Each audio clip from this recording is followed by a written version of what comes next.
Donc, on va pouvoir commencer cette dernière table ronde et je vous remercie d'être encore nombreux pour écouter nos derniers panélistes. Donc, le sujet de cette dernière table ronde est un sujet extrêmement primordial. Il portera sur l'Amazonie, donc un des poumons de la Terre, comme vous le savez. Et donc, pour me représenter, je m'appelle Éléonore Dufaux, je suis chercheuse au programme Climat, Environnement et Sécurité de l'IRIS et je travaille plus particulièrement à l'Observatoire Défense et Climat.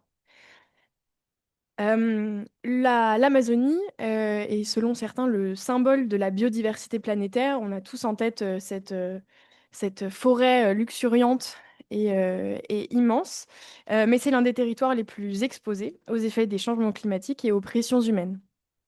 Pour la France, cet espace est un espace stratégique au cœur de la Guyane et ça soulève donc des enjeux opérationnels, environnementaux et de souveraineté assez inédits.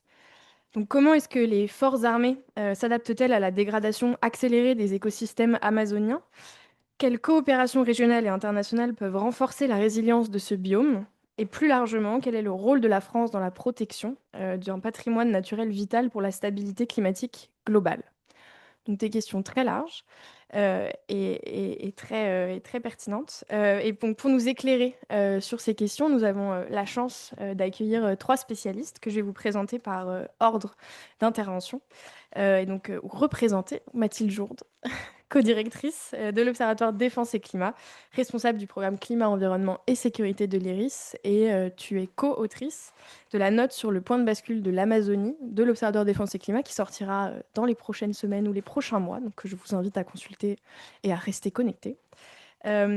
Également, Général Jean-Christophe Saint-Yves. Vous avez commandé le groupement de gendarmerie départementale de la Gironde de 2016 à 2019.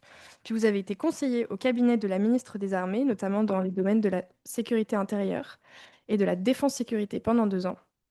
De 2022 à 2025, vous avez été commandant de la gendarmerie de Guyane. Et depuis cet été, vous êtes chef adjoint à l'inspection générale de la gendarmerie nationale. Merci d'être avec nous. Également, Général Xavier Buisson. Vous êtes donc ingénieur de l'école de l'air. Vous avez servi plus de 15 ans en opération extérieure au sein des unités de ravitaillement de vol. Vous avez participé à de nombreuses missions en Arabie Saoudite, au Tchad, au Zaïre, en Turquie ou encore au Kirghizistan. Vous avez commandé le groupement ravitaillement de vol Bretagne, puis la base aérienne en Nouvelle-Calédonie, et occupé des responsabilités de haut niveau au sein de l'état-major des armées, du renseignement militaire et de l'inspection des armées. Et vous avez donc été commandant supérieur des forces armées en Guyane de 2020 à 2023. En 2025, vous êtes nommé contrôleur général des armées en mission extraordinaire.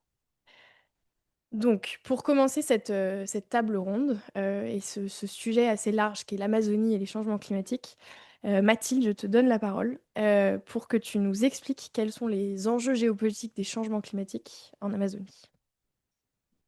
Merci Léonore pour cette introduction. Rebonjour à toutes et à tous. Donc effectivement, comme disait Léonore, avec l'Observatoire, on a donc rédigé, on travaille sur une note sur les enjeux liés au point de bascule de l'Amazonie et les répercussions sécuritaires que ça pourrait avoir, notamment pour les forces armées françaises en lien avec les changements climatiques. Donc je vais commencer par évoquer les enjeux géopolitiques en lien avec cet espace, les enjeux de coopération, les sujets de tension aussi. Et je laisserai ensuite la parole au général Saint-Yves et au général Buisson pour parler plus spécifiquement et directement des enjeux liés à la défense et à la sécurité, notamment les enjeux opérationnels. Donc pour cadrer la discussion, je vais commencer par une brève introduction sur le biome amazonien, la manière dont on peut le définir, puisqu'effectivement, comme disait Éléonore, c'est un écosystème qui est au cœur du système climatique mondial. C'est un biome qui est immense, qui est situé sur le bassin du fleuve Amazone, sur les territoires au nord et à l'est, notamment sur le plateau des Guyanes. Il recouvre donc 8 territoires, dont 7 pays, donc le Brésil, la Bolivie, la Colombie, l'Équateur, le Guyana, le Suriname, le Venezuela et la Guyane française. Et c'est un écosystème qui est majoritairement un écosystème de forêt tropicale, mais pas seulement, puisque c'est un écosystème qui a une réalité climatique et écosystémique qui est extrêmement hétérogène, ce qui génère parfois des difficultés à définir exactement ce qu'est l'Amazonie. On a donc plusieurs définitions sur la carte. Voilà, vous avez une représentation de l'Amazonie. Et donc, on a différentes définitions en fonction de l'appellation ou de ce qu'on va appeler Amazonie. On a l'Amazonie légale brésilienne qui fait 5,5 millions de kilomètres carrés. C'est une carte que vous retrouvez dans notre rapport en janvier. Petite promo. On a aussi on a le biome tropical de forêt humide qui est une autre définition qui lui fait 7,7 millions de kilomètres carrés ou la surface de l'Amazonie qui peut parfois faire jusqu'à 8,5 kilomètres carrés. En ce sens, certains chercheurs et scientifiques comme François-Michel Le Tourneau parlent des Amazonies et pas de l'Amazonie pour illustrer justement cette diversité qui existe. L'Amazonie représente 10% de la biodiversité terrestre, 13% des arbres mondiaux, donc c'est un rôle écologique qui est absolument irremplaçable. On a deux mécanismes qui expliquent en partie en quoi l'Amazonie joue un rôle clé dans la stabilité globale et régionale du climat. On a d'abord un rôle de stockage du carbone, avec donc une forêt qui représente environ 20% du carbone végétal mondial, et un cycle hydrologique qui est absolument unique, en lien avec ce qu'on appelle des rivières aériennes. Alors, je ne suis pas tout à fait scientifique, mais en gros, c'est des rivières qui vont transporter une eau par circulation atmosphérique et qui vont provoquer le renouvellement de l'écosystème forestier tropical humide et donc l'approvisionnement en eau à l'échelle continentale. Donc, en quoi est-ce que l'Anthropocène aujourd'hui fragilise ces écosystèmes et leurs fonctions? Donc, d'abord, on a le rôle des changements climatiques qui ont effectivement des effets absolument désastreux sur l'Amazonie, en lien avec le stress hydrique qui provoque une hausse de la mortalité des arbres, des saisons sèches plus longues et des précipitations réduites, particulièrement au sud et au sud-est. Et on a d'autres facteurs aggravants aussi en lien avec la déforestation. En 50 ans, la forêt amazonienne a perdu 20% à peu près de sa surface, avec des pics notamment dans les années 90 et des pics aussi plus récents sous la présidence de Jair Bolsonaro entre 2019 et 2023. Les causes principales, c'est donc l'agriculture, l'élevage, l'exploitation du bois, des mines, les infrastructures hydroélectriques et les transports, avec une déforestation qui est donc légale et aussi illégale. Pour revenir un petit peu sur ce processus de déforestation, il a été amorcé en particulier dans les années 1960. Il s'est intensifié dans les décennies suivantes sous l'effet de politiques de développement qui étaient axées donc, sur l'agriculture et les infrastructures. On a eu un ralentissement de ces effets de déforestation dans les années 2000-2010 grâce à des mesures qui ont été mises en place pour la protection et, comme je disais, une reprise sous Bolsonaro. Mais depuis Lula, le bilan est un petit peu plus contrasté, avec des politiques environnementales qui ont été relancées, même s'il y a encore de nombreux projets d'agrobusiness, notamment, qui favorisent toujours cette déforestation. On a un autre sujet qui est la montée de la narcodéforestation, donc c'est un sujet sur lequel mes copanélistes reviendront probablement, qui va être lié aussi au blanchiment foncier. Et on a une déforestation qui est aussi liée à la multiplication des feux avec une hausse de 30% des incendies en 2024. C'est énorme. Donc, l'effet cumulé de la déforestation, des changements climatiques provoque donc une double pression qui va entraîner une perte accélérée de biodiversité et de capacité de recyclage de l'humidité notamment. Et donc, par conséquent, la capacité de stockage du carbone se dégrade déjà avec, comme je disais, en lien avec cette hétérogénéité de l'Amazonie, des effets différents en fonction des zones, avec le nord-ouest qui est encore un effet plus neutre comparé au sud-ouest qui est en train de devenir émetteur net. C'est là où se pose la question du point de bascule. Donc, le point de bascule, c'est un concept dont on a parlé sur la table ronde d'avant en lien avec l'AMOC notamment. Par point de bascule, pour rappel, on entend par point de bascule un degré de changement de propriété d'un système au-delà duquel on assiste à une réorganisation potentiellement chaotique de ce dernier. C'est une définition du GIEC. Donc ce phénomène s'expliquerait par un effet d'entraînement selon lequel la dégradation ou la perte de couverture forestière dans une zone donnée de la région pourrait conduire à travers des mécanismes de rétroaction à une dégradation et une perte de la forêt dans d'autres parties plus éloignées du bloc. La littérature scientifique sur le sujet est cependant pas tout à fait unanime. Donc on a d'une part le point de bascule qui est présenté comme une potentialité avec une transformation globale et rapide de l'ensemble des écosystèmes, où l'Amazonie deviendrait une savane, avec comme facteur déclencheur de ce point de bascule des taux de déforestation qui s'approcheraient des 20-25%, un réchauffement global entre 2 et 6%, des précipitations aussi de plus en plus faible. Mais aujourd'hui, les connaissances scientifiques dont on dispose nuancent ce propos aussi. Et il semble en réalité que l'échelle spatiale et aussi le type de végétation dans lequel basculerait le biome conserve une grande part d'incertitude. Donc en fait, il y a beaucoup de questionnements encore autour de ce point de bascule. Et Valérie Massour-Delmotte, qui est encore là, pourra peut-être nous éclairer aussi sur ce point-là, je pense. Mais selon ces études-là, le basculement serait plutôt progressif sur plusieurs décennies. Certains disent même que en fait, ce basculement est déjà en train d'avoir lieu. Géographiquement très hétérogène et donc pas forcément cette vision d'une savane, enfin d'une forêt tropicale qui deviendrait une savane, mais plutôt un état forestier dégradé.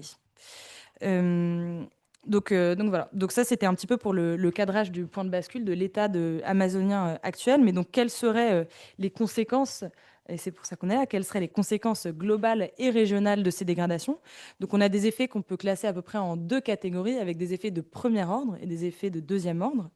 Les effets de premier ordre, c'est donc ceux que je citais précédemment, donc la perte de capacité d'absorption du biome, l'affaiblissement de ces rivières aériennes, avec moins de pluie en Amazonie, des risques aussi d'inondations accrues avec moins de végétation, donc des sols qui vont être plus vulnérables, et un réchauffement local qui augmenterait aussi.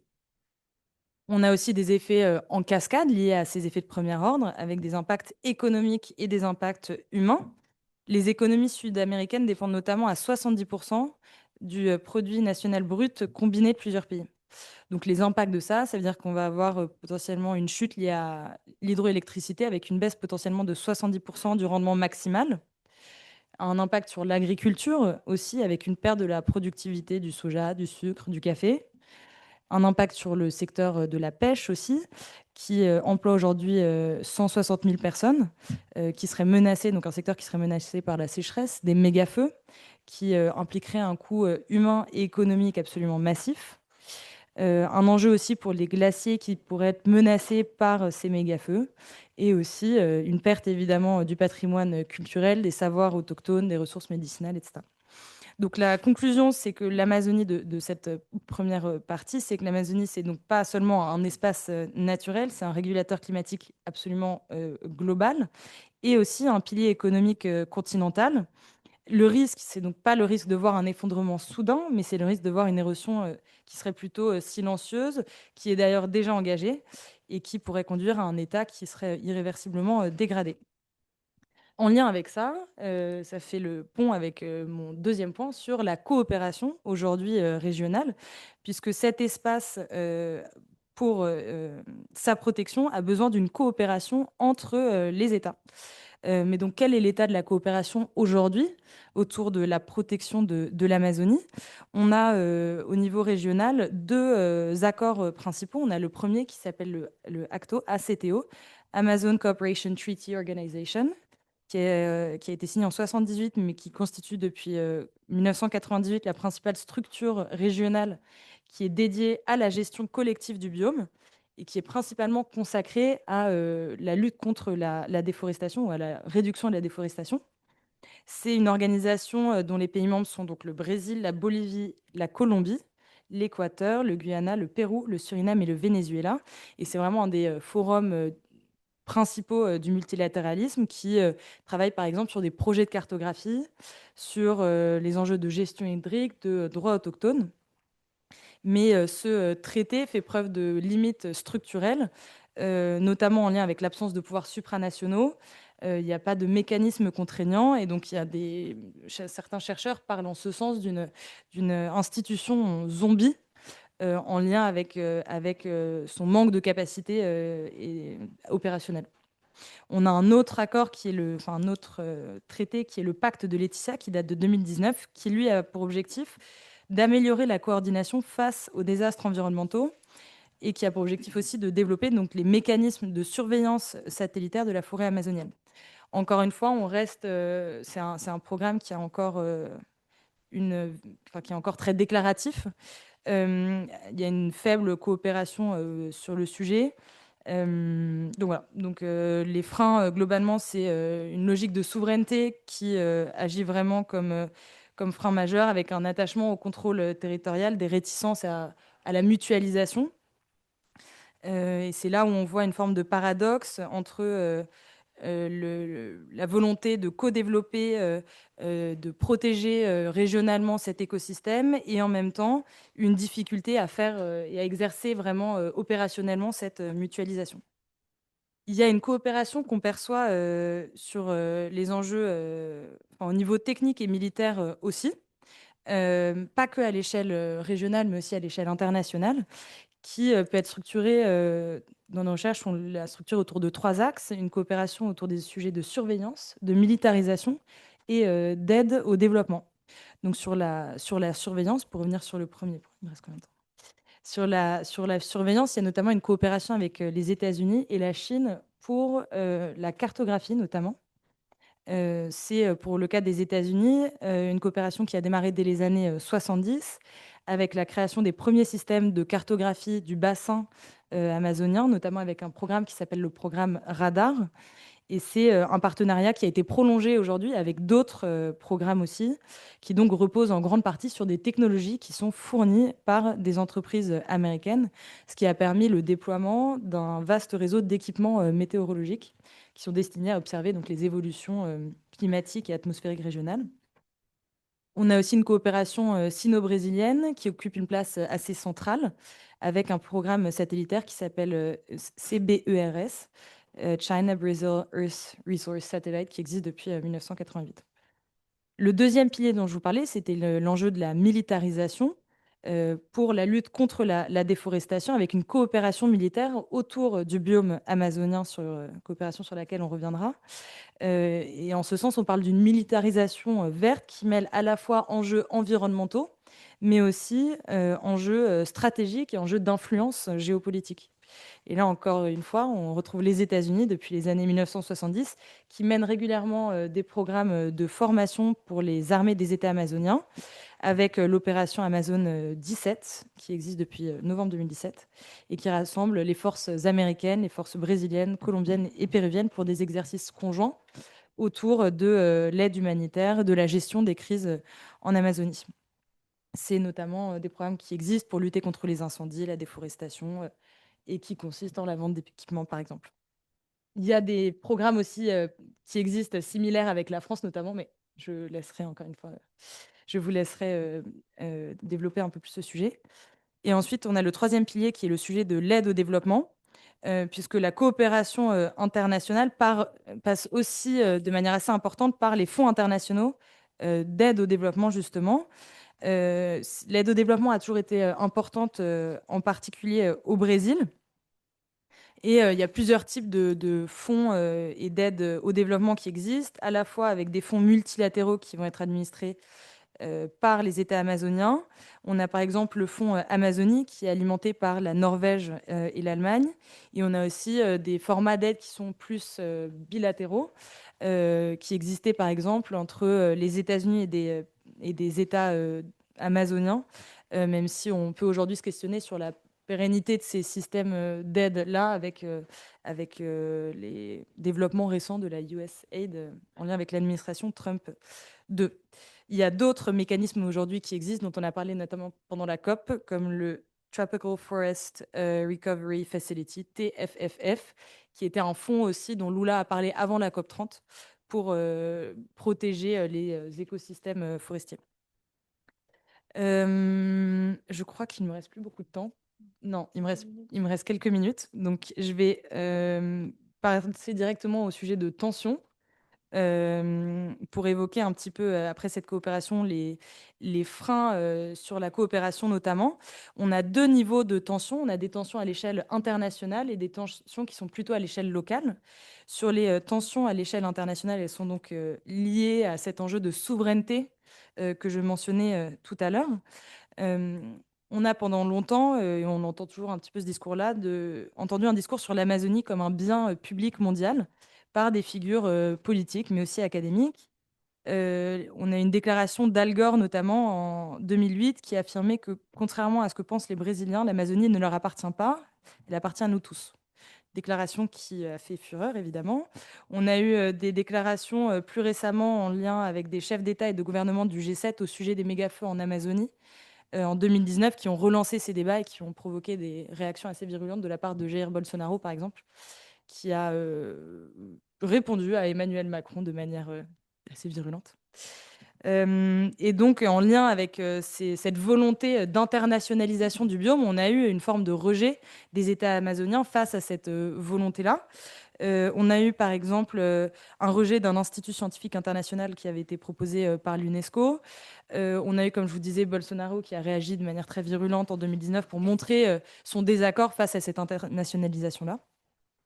Et on a donc des États amazoniens qui revendiquent une légitimité exclusive par rapport à cet écosystème.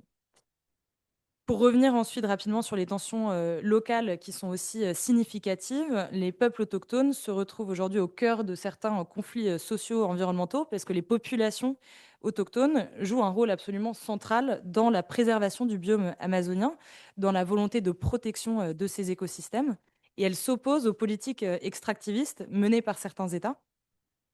Et on a donc des contradictions qui apparaissent entre ces volontés de protection des populations autochtones et des compagnies, des exploitants miniers, qu'ils soient légaux ou illégaux, qui souhaitent exploiter ces réserves minérales, que ce soit cuivre, de l'étain, du nickel, etc.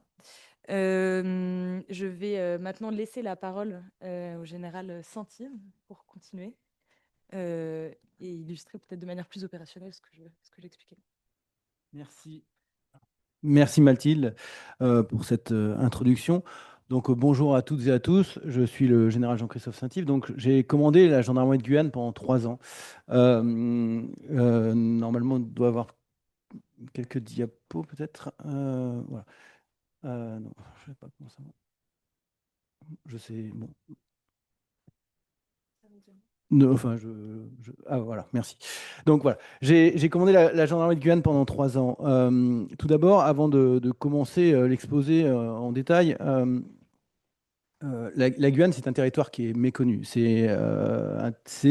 Finalement, c'est un territoire hors norme à l'échelle de nos outre-mer. Hors norme parce que effectivement, c'est le seul outre-mer qui est continental. Voilà, c'est notre seul outre-mer continental. Il est hors norme par sa taille. La Guyane, c'est 84 000 km². C'est donc 1/6 de la France hexagonale. Donc c'est une superficie qui est extrêmement importante, on va dire 500 km de long en large, 300-400 km en profondeur. C'est ça la Guyane. Dans les cartes que vous voyez à l'écran, il y a l'Île-de-France dans la Guyane, ce qui permet d'avoir une échelle, et à la même échelle, la Guyane dans la France hexagonale, qui donne l'impression que la Guyane, effectivement, est beaucoup plus grande que celle qu'on représente toujours en France, et effectivement, c'est le cas, elle est beaucoup plus grande. Elle est rarement représentée à sa taille réelle. Et ça, c'est une réalité. Et donc, quand on parle de Guyane, on a du mal, en France hexagonale, à effectivement avoir une idée de la Guyane. Ensuite, et là, c'est aussi paradoxal, j'ai représenté la Guyane dans une carte que j'ai trouvée, qui était présentée tout à l'heure, d'ailleurs, à l'échelle de l'Amérique du Sud.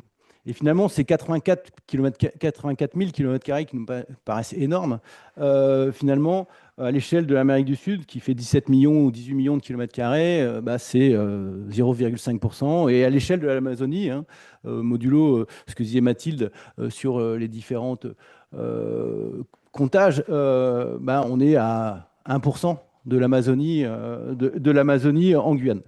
Donc, voilà, je pense que c'était important. Alors pourquoi la gendarmerie? On parle de climat et défense, et la gendarmerie, c'est une force armée de couverture des territoires, et on a un rôle majeur à jouer dans la défense, et notamment de nos outre-mer. Voilà. La gendarmerie de Guyane, c'est 1250 militaires, c'est 750 gendarmes départementaux, c'est 500 gendarmes mobiles qui tournent tous les 3-4 mois. Et c'est une compétence territoriale sur 99,99% du territoire guyanais, puisque seule la ville de Cayenne, 21 km², est en zone police. Les 84 000 autres km² sont en zone de compétence de la gendarmerie. Et de fait, la forêt équatoriale guyanaise, alors les chiffres diffèrent un peu, mais on estime qu'elle s'étend sur 96% de la Guyane. Eh ben, elle est exclusivement en zone de gendarmerie. Et de fait, sa protection ressort complètement de l'action de la gendarmerie nationale. Donc ceci explique évidemment et naturellement l'implication majeure qu'a la gendarmerie dans le cadre de la mission Harpie, mission de lutte contre l'orpaillage illégal, et j'y reviendrai, mission Harpie, qui est une descendante de la mission Anaconda, qui existait dès le début des années 2000 et qui a évolué en 2008 à la demande du président de la République et qui a fait entrer les armées dans la mission Anaconda et qui est donc devenue mission Harpie. Alors, quelques photos d'illustration qui illustrent les destructions de l'orpaillage illégal dans la forêt guyanaise. Destruction des forêts, pollution des terres, pollution des eaux, destruction des espèces menacées par le braconnage. Effectivement, vous avez une illustration assez dramatique de ce qui se passe dans les zones orpaillées. Alors, qu'est-ce que l'opération Harpie ? Tout d'abord, l'opération Harpie, c'est une mission, et il faut bien le comprendre, de police administrative et de police judiciaire. Donc on est sur le territoire national, on est bien sur une opération de police qui est évidemment singulière, parce qu'elle est conduite en partenariat permanent avec les armées, mais également avec d'autres partenaires, notamment le Parc amazonien de Guyane, l'Office national des forêts, les douanes, la police aux frontières. Opération qui est conduite donc dans un environnement humain assez hostile, on va dire, et géographique abrasif. Et effectivement, qui constitue un cadre d'action dans lequel l'État de militaire, l'État de gendarme, trouve particulièrement son sens. Chaque jour, l'opération Harpie mobilise à peu près une soixantaine de gendarmes engagés tous les jours, toutes les nuits en forêt équatoriale, avec l'appui, en gros, en moyenne de 300 militaires. Mais pour faire ça, il faut mobiliser 250 gendarmes pour pouvoir en envoyer 60 tous les jours en forêt et 1400 militaires des forces armées en Guyane parce qu'il y a la planification des missions, il y a la conduite d'opérations, il y a la police judiciaire, il y a toute la logistique, il y a le soutien sanitaire. Enfin, c'est une opération majeure de police dans le territoire guyanais qui mobilise en gros 1600, 1700 militaires et gendarmes tous les jours. Finalement, l'opération Harpie, c'est un immense contrôle de zone du territoire guyanais, de la forêt guyanaise, pour effectivement limiter l'orpaillage illégal. Alors, comme je dis, 95-96% du territoire guyanais étant couvert par la forêt équatoriale, donc l'écrasante majorité des sites d'orpaillage illégaux et des voies logistiques sont inaccessibles par la route. C'est la première circonstance. Elles imposent donc l'emploi de vecteurs aériens, de vecteurs fluviaux, associés à des opérations pédestres difficiles en forêt équatoriale. La Guyane, c'est pas plat. Je peux vous le dire pour l'avoir parcouru de long en large. C'est très particulièrement vallonné. Donc ce constat, il impose effectivement une résilience particulièrement forte des personnels qui sont engagés en forêt, une résilience qui est obtenue par l'engagement principal notamment pour la gendarmerie, de gendarmes mobiles qui sont relevés tous les 3-4 mois sur la mission parce qu'elle est extrêmement difficile. Il faut bien comprendre que la surface qui est orpaillée, on appelle ça le croissant aurifère, parce que c'est une forme de croissant. C'est les zones effectivement où il existe de l'or en Guyane. Ça représente 29 000 km². 29 000 km², c'est-à-dire la Suisse au milieu du Portugal. Voilà, c'est ça, la lutte contre l'orpaillage illégal en Guyane, c'est on défend la Suisse au milieu du Portugal. Évidemment, recouvert par la forêt, il n'y a pas de... Voilà. Donc ces distances qui sont quand même extrêmement importantes, elles imposent une combinaison de modes d'action qui sont vraiment particuliers, des modes d'action statiques, c'est-à-dire qu'il faut tenir des points clés du terrain, des postes de contrôle fluviaux, des postes de contrôle routier, des postes avancés au plus près des zones de production. On tient Dorlin, on tient Grande Usine, on tient Saül, on tient Saint-Élie, on tient AP51. Bon, c'est des termes un peu techniques, mais c'est les zones qu'on tient en permanence. Et puis, des actions dynamiques avec des patrouilles conjointes, donc armée, gendarmerie, fluviale, pédestre, héliportée dans la profondeur pour venir effectivement prendre les sites dans les intervalles. La gendarmerie donc, doit faire respecter le cadre légal judiciaire et administratif, c'est bien pour ça qu'on est là, avec l'appui des forces armées en Guyane. dans des secteurs qui finalement sont seulement accessibles en éprouvant des modes d'action purement militaires. Voilà. Et c'est vraiment ça, cette mission Harpie. Alors, pour quel résultat? Et là, je pense que c'est important aussi d'en parler. Tout d'abord, la mission Harpie a permis, depuis 16 ans qu'elle existe, d'interdire toute mécanisation de l'orpaillage illégal en Guyane. À la différence d'ailleurs de tous les autres pays sud-américains. C'est-à-dire qu'en Guyane, il n'existe pas de zone orpaillée de façon industrielle, illégalement. Ça n'existe pas. L'orpaillage illégal est artisanal. Et ça, c'est clairement dû à l'impact de la mission Harpie. On estime à peu près, grand chiffre, vous citiez M. Loutourneau, mais c'est des chiffres qui sont communément admis, à 200 000 le nombre de garimperos en Amérique du Sud. Aujourd'hui, en Guyane, on estime, et là assez précisément, ça c'est la gendarmerie qui le dit et qui le compte, à peu près 7000 garimperos en forêt équatoriale. Il faut savoir qu'au début de la mission Harpie, il y avait à peu près 20 000 garimperos.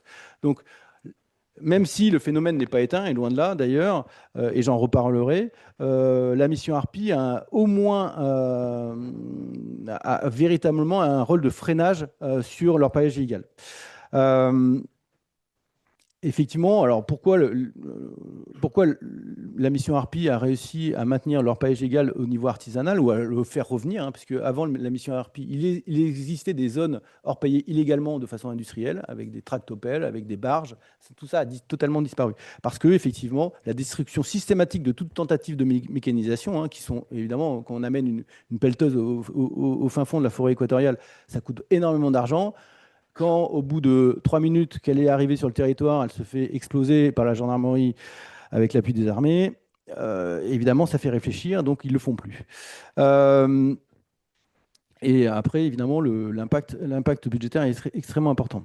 Et effectivement, derrière, il n'y a aucune forme de confort pour les garimperos en forêt, toute forme de village, etc., est instantanément détruite dès qu'ils apparaissent.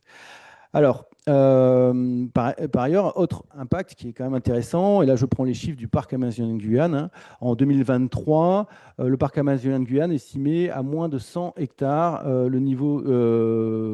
le niveau le plus faible jamais enregistré, les destructions, le défrichage dû à l'orpaillage illégal en Guyane. Voilà, moins de 100 hectares en 2023. Voilà. Alors c'est un combat de tous les jours. Voilà. On estime, nous, la gendarmerie, en 2024, à 6 tonnes l'or orpaillé illégalement en Guyane. C'est des chiffres qu'on travaille assez précisément. On estime à 10 tonnes en 2021, 7 tonnes en 2022. On était tombé à 5 tonnes en 2023 et malheureusement, on est remonté à 6 tonnes en 2024.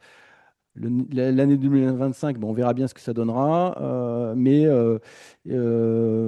effectivement, la concentration des efforts qui a été fait en 2025 devrait permettre de maintenir les chiffres. 2024, pourquoi ça a remonté? Écoutez, il y a eu un événement majeur en 2024 qui s'appelle les Jeux Olympiques, et la concentration des efforts n'était pas au même endroit. Voilà. Harpie en 2024, et ça c'est des calculs qu'on fait assez précisément aussi, c'est 1 milliard d'impact direct sur l'économie de l'orpaillage illégal. C'est-à-dire que on estime que 900 millions d'or n'ont pas pu être extraits, parce qu'on estime que les garimperos présents en forêt équatoriale, s'ils pouvaient travailler tous les jours de façon nominale sur l'intégralité des sites qu'ils occupent aujourd'hui, ils pourraient produire 22 tonnes. Voilà. Or, ils n'ont produit que 6 tonnes, et ces 6 tonnes, c'est l'impact de la force Harpie, c'est-à-dire c'est l'empêchement, c'est la destruction de leurs outils de production qui permet effectivement de limiter le plus possible, en tout cas, cet impact. Et donc, ils ont perdu 1 milliard par rapport à ce qu'ils auraient pu gagner, parce que 900 millions, c'est l'or non extrait, et 95 millions, ce sont les avoirs criminels qu'on a récupérés en forêt. Voilà, ce qui... On estime à 70% le potentiel optimal de revente dans les comptoirs étrangers qui a été privé à l'adversaire. C'est-à-dire qu'il aurait pu faire 1,3 milliard et il a fait que 300 millions, voilà, en gros. Alors c'est une opération c'est une opération en évolution permanente, parce qu'on dit Harpie depuis 2008. Voilà. Mais en fait, c'est pas la même mission Harpie aujourd'hui qu'en 2008. Alors, je ne vais pas faire un catalogue à l'après-vert. Le renseignement a énormément évolué. Vous pourrez me poser des questions, j'y répondrai. On a fait énormément de choses en matière de renseignement sur l'orpaillage illégal et le fonctionnement. On a mis en place un état-major conjoint, armée-gendarmerie, qui a pris ses fonctions le 1er septembre de cette année et qui fait suite à un rapprochement progressif et continu avec les armées sur la mission Harpie. On a continué à développer énormément nos capacités judiciaires et on a doublé les effectifs des unités de recherche en matière de criminalité organisée liée notamment à l'orpaillage illégal. On attend progressivement de nouvelles capacités aéroportées. Hein. Les armées, c'est les Caracal, la gendarmerie, c'est la H-145 qui sont attendues dans les prochaines années, qui vont nous améliorer les capacités d'emport. On a développé effectivement l'emploi des drones de petite capacité, plein d'autres capacités aussi de renseignement tactique. Et puis, on a développé aussi nos moyens de contrôle fluviaux avec des créations de brigades fluviales, maritimes, côtières, qui nous permettent de mieux tenir les fleuves et le littoral. Et puis, on a énormément travaillé sur la coopération internationale, j'y reviendrai. Voilà. Et donc, on a des défis immenses à relever. Des défis immenses qui... vous pouvez passer à la diapo suivante. Attends, c'est moi, pardon. Oui. Alors, des défis immenses à relever, et effectivement, il faut que je conclue bientôt. Une pression énorme de l'augmentation des cours de l'or. Hein. Quand je suis arrivé en Guyane en 2022, l'or était à 60 € le gramme. Aujourd'hui, il est à 116. Hier, peut-être que ce matin, il est à 117, j'en sais rien. Je n'ai pas regardé, mais ce cours de l'or est pour moi effectivement un enjeu majeur. Et puis, la progression, alors j'ai mis quelques diapos, hein, des factions armées brésiliennes sur le crime organisé en Guyane et dans toute l'Amérique du Sud. Et ça, c'est un enjeu majeur pour la lutte contre l'orpaillage illégal, mais évidemment pour la lutte contre la criminalité organisée. Parce que, et ça, c'est extrêmement important de l'avoir en tête, l'orpaillage illégal est à la fois une source de devises pour la criminalité organisée, mais également une source de blanchiment de leurs activités criminelles, et au premier plan desquelles le trafic de cocaïne. Donc en fait, c'est double jump. On produit de l'or et on blanchit la cocaïne. Donc évidemment, c'est extrêmement intéressant. À ce titre, l'Amazonie, elle offre à la fois des ressources criminelles particulièrement rentables, l'or, l'argent, d'autres métaux rares, on en a parlé, la cocaïne, les trafics d'espèces menacées, le trafic de bois rares, l'accès à la terre. Donc ça, c'est premièrement donc, des ressources criminelles particulièrement rentables, une zone refuge pour les criminels, parce que l'Amazonie, finalement, toute une partie de l'Amazonie est au-dessus de l'Amazone. Il n'y a pas de pont entre le sud du Brésil et le nord Brésil. Il n'y a pas de pont. Donc pour le Brésil, notamment, hein, qui est la plus grande partie de l'Amazonie, c'est une zone refuge pour tous les criminels. J'ai mis juste les taux de criminalité. Vous voyez que les taux de criminalité les plus hauts se trouvent au nord du Brésil. Alors, c'est le taux d'homicide, hein, c'est 50 pour 100 000 habitants. Il est à 20 en Guyane. Le taux d'homicide est extrêmement élevé au nord. Mais pourquoi? Parce que les factions armées brésiliennes sont installées désormais au nord du Brésil et tiennent le nord du Brésil, en tout cas le plus possible. Pourquoi? Parce que à la fois c'est une zone refuge, mais aussi c'est une zone de transit. Voilà, c'est une zone de transit à travers notamment le fleuve Amazone et ses affluents qui permet effectivement les échanges à travers toute l'Amazonie et un peu à l'écart des forces de sécurité intérieure brésiliennes notamment. Voilà. Et donc la Guyane qui est à ses côtés, évidemment, subit tous ces impacts. Alors, je vais essayer de conclure. Je ne reviendrai pas parce que j'avais quelques exemples de coopération internationale, mais ce que je voulais dire, c'est que toutes ces activités criminelles fragilisent l'Amazonie, qui est donc devenue une zone de convoitise pour tous les groupes criminels internationaux, notamment les factions armées brésiliennes, Primeiro Comando da Capital, Comando Vermelho. Quels que soient les moyens que nous mettrons en Guyane, et ça il faut bien en avoir en tête, nous ne pourrons pas faire de la Guyane un sanctuaire. Et par ailleurs, la forêt guyanaise, même si nous parvenions, nous, à la protéger et en faire un sanctuaire nous-mêmes, on en a parlé, Mathilde en a parlé, elle n'existe que parce qu'elle est comprise dans un écosystème beaucoup plus large, qui est celui de la forêt amazonienne. Et effectivement, ça n'a pas de sens de protéger la forêt guyanaise toute seule. Et de fait, et c'est là ma conclusion, rien ne peut se faire Rien ne peut se faire en Guyane et donc en Amazonie sans une coopération internationale forte avec les pays amazoniens. Et un des impératifs, c'est de combattre ensemble le crime organisé sur le plateau des Guyanes, mais également, effectivement, au Pérou, Venezuela, Colombie, Bolivie. Et c'est, à mon sens, la seule façon de protéger la forêt équatoriale.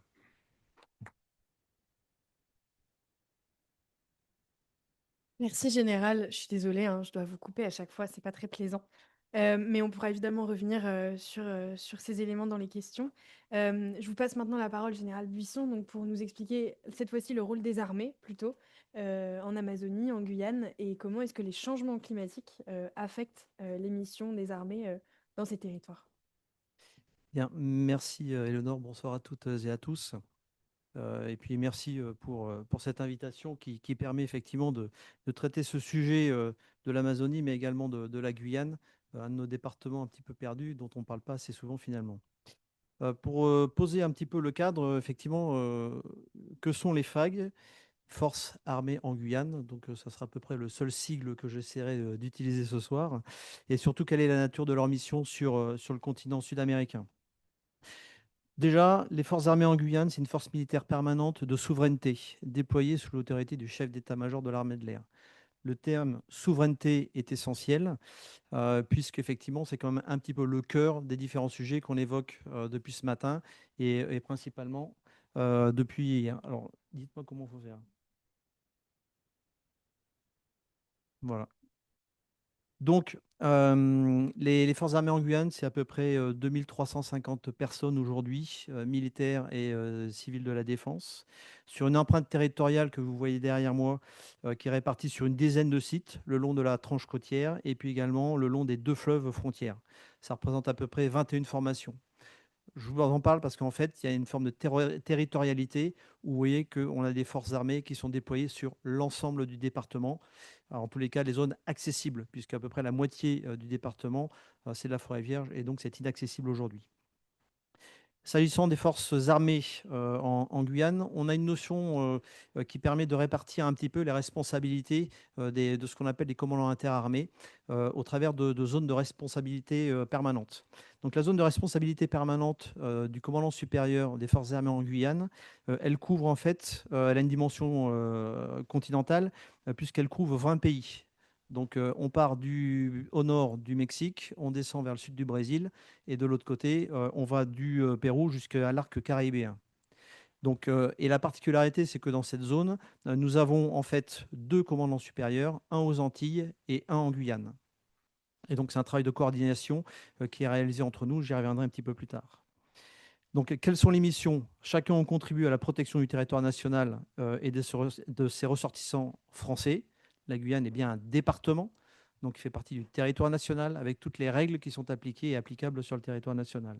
C'est également le renforcement de la stabilité régionale et la défense de nos intérêts stratégiques et du rayonnement de la France. Les forces armées qui sont déployées en Guyane, en fait, elles sont dimensionnées pour réaliser les missions qui leur sont affectées. En fait, puisqu'on l'évoquera tout à l'heure en termes de résilience des forces, la résilience, elle se fait au travers de renforts lorsqu'il s'agit d'avoir une action un peu plus importante et un peu plus consistante. Je vais prendre un exemple simple qui est celui de la protection du centre spatial guyanais. Lorsqu'il y a des lancements de satellites patrimoniaux ou qui ont de l'importance, à ce moment-là, on a des moyens qui viennent de France hexagonale et qui viennent renforcer le dispositif qui est en place. Donc ces 2350 personnes que j'évoquais tout à l'heure sont toutes en fait consignées et tournées vers le domaine opérationnel, que ce soit dans le cadre de la lutte contre la pêche illégale qui a été évoquée dans la table ronde précédente, dans la lutte contre l'orpaillage illégal qui vient d'être évoqué, mais également dans la protection du territoire national, au travers notamment de la protection du centre spatial guyanais. Et on retrouve, pour ceux qui s'intéressent un petit peu au monde de la défense, on retrouve en fait une action complète des forces armées en Guyane sur l'ensemble en fait du spectre de ce qu'on appelle les fonctions stratégiques. Donc du côté de la prévention, donc on parle essentiellement de partenariat militaire opérationnel, en passant par la protection, je l'évoquais à l'instant, s'agissant du centre spatial guyanais, et puis également à la gestion de crise dans le cadre de catastrophes naturelles ou d'assistance humanitaire dans la zone, qui effectivement, lorsque on reprend et on dézoome et que l'on regarde l'ensemble de la zone de responsabilité permanente, on a bien les Antilles et donc tous les phénomènes avec une amplification qui ont été évoquées également lors de la table ronde précédente, que l'on connaît sur les cyclones, enfin les activités et phénomènes cycloniques, pardon, et puis également des phénomènes de subversion. Subversion. Également, nous avons donc une intervention en termes de renseignement, la connaissance et l'anticipation, avec un partenariat au travers de coopération internationale, mais également un partenariat au niveau interministériel qui a été évoqué à l'instant. La protection, je l'ai évoqué, donc protection permanente de sûreté aérienne. Ça a été évoqué dans la table ronde précédente, posture permanente également de sécurité maritime et également police des pêches. Donc l'action de l'État en mer. Donc on retrouve au travers de cette fonction stratégique toutes ces dimensions-là. La fonction intervention, c'est une capacité à planifier, à conduire une opération militaire sur la zone de responsabilité. Donc ça peut se traduire par soit une évacuation de ressortissants si dans un pays on a des ressortissants qui sont malmenés, ou une intervention dans le cadre de catastrophes naturelles sur l'ensemble de la zone de responsabilité. Donc je pense éventuellement au HADR également. Et puis, il y a un volet influence au travers du soutien aux exportations qui est réalisé par la France sur le continent sud-américain, mais également en termes de diplomatie militaire. Bon, 3 enjeux que j'ai identifiés principalement concernant la présence des armées en Guyane. Le premier, c'est l'appui à la population, c'est l'ensemble des missions de service public, donc transport de passagers, mais également de fret. L'intervention dans le cadre des sécheresses, les incendies, j'y reviendrai. Évacuation sanitaire, militaire et ou civile. Et puis également toutes les liaisons intra-Guyane, mais également intra-zone de responsabilité, notamment vers les Antilles. Parce que le système sanitaire, et notamment les hôpitaux qui sont présents en Guyane, ne couvrent pas l'ensemble des maladies. Donc on a fait des allers-retours assez régulièrement vers les Antilles pour assurer ce type de mission. Et puis également un appui à la sécurité civile, et notamment dans le cadre des incendies que j'évoquais à l'instant. Si vous donnez quelques chiffres, c'est à peu près 2800 patrouilles en forêt. En permanence, nous avons des gens en forêt. C'est 1100 heures de vol réparties sur l'ensemble des moyens qui sont disponibles en Guyane. Et c'est 350 jours de mer à minima. Ça dépend des années. Voilà, un point simplement pour dire que, et faire la transition vers la résilience et puis l'impact du changement climatique. On l'a évoqué, tout le travail qui est réalisé, et notamment dans la mission qui a été évoquée à l'instant par le général Saint-Yves dans le cadre de la lutte contre l'orpaillage illégal, le fait de maintenir à un niveau artisanal ce type d'activité illégale contribue directement, et vous l'avez bien compris, à la lutte contre la déforestation. Donc en fait, on a déjà un exemple assez concret des actions qui sont réalisées par la gendarmerie et les armées dans le cadre de la protection de notre environnement et indirectement de la lutte contre le réchauffement climatique. Alors, la résilience des forces armées face au changement climatique. Donc, ça a été évoqué depuis ce matin, des phénomènes météorologiques cycliques qui sont plus marqués et également plus récurrents, principalement marqués en Guyane par des cycles El Niño, El Niña. El Niño sécheresse, El Niña des pluies. Donc ça veut dire que derrière des sécheresses, ça veut dire qu'on a une transformation de l'espace environnemental en savane. Et donc ça veut dire 2 points, nécessité d'avoir des moyens supplémentaires pour intervenir contre les luttes, contre les incendies, mais également des niveaux d'eau dans les rivières qui alimentent, enfin qui partent du centre de la Guyane et qui reviennent vers la mer, qui sont des niveaux bas, sachant qu'en Guyane, ce qu'on appelle une crique ou un fleuve, en fait c'est une autoroute en métropole, enfin en France hexagonale en fait. Donc ça veut dire qu'on les prive de ces moyens-là, et s'agissant des populations autochtones qui sont vraiment dans le fond de la Guyane, on les prive également de ressources alimentaires. Donc voilà un des impacts. S'agissant des inondations, ça nécessite également des interventions de la part des forces armées pour assurer le transport potentiel de gens entre l'Est et l'Ouest. On l'a évoqué, vous le voyez derrière moi. La mobilité en Guyane, c'est un enjeu quotidien, soit au travers des fleuves et des trajets en pirogue, soit par la route. Vous avez une route nationale, la 1 qui va vers l'Ouest et la nationale 2 qui va vers l'Est, et ça s'arrête là. La comparaison qui a été faite tout à l'heure en disant que la Guyane était un département de la taille de l'Aquitaine, oui, mais il n'y a pas les autoroutes. Voilà, donc le deuxième constat, on a des forces armées qui sont adaptées, je l'ai évoqué, et dimensionnées pour les missions qui sont les leurs. En revanche, quand on regarde, nous, on parle de points d'appui dans le cadre de nos opérations militaires, c'est-à-dire des points qui sont répertoriés, qui sont capables d'accueillir les renforts que j'évoquais tout à l'heure. Et là, effectivement, on a des capacités limitées d'accueil.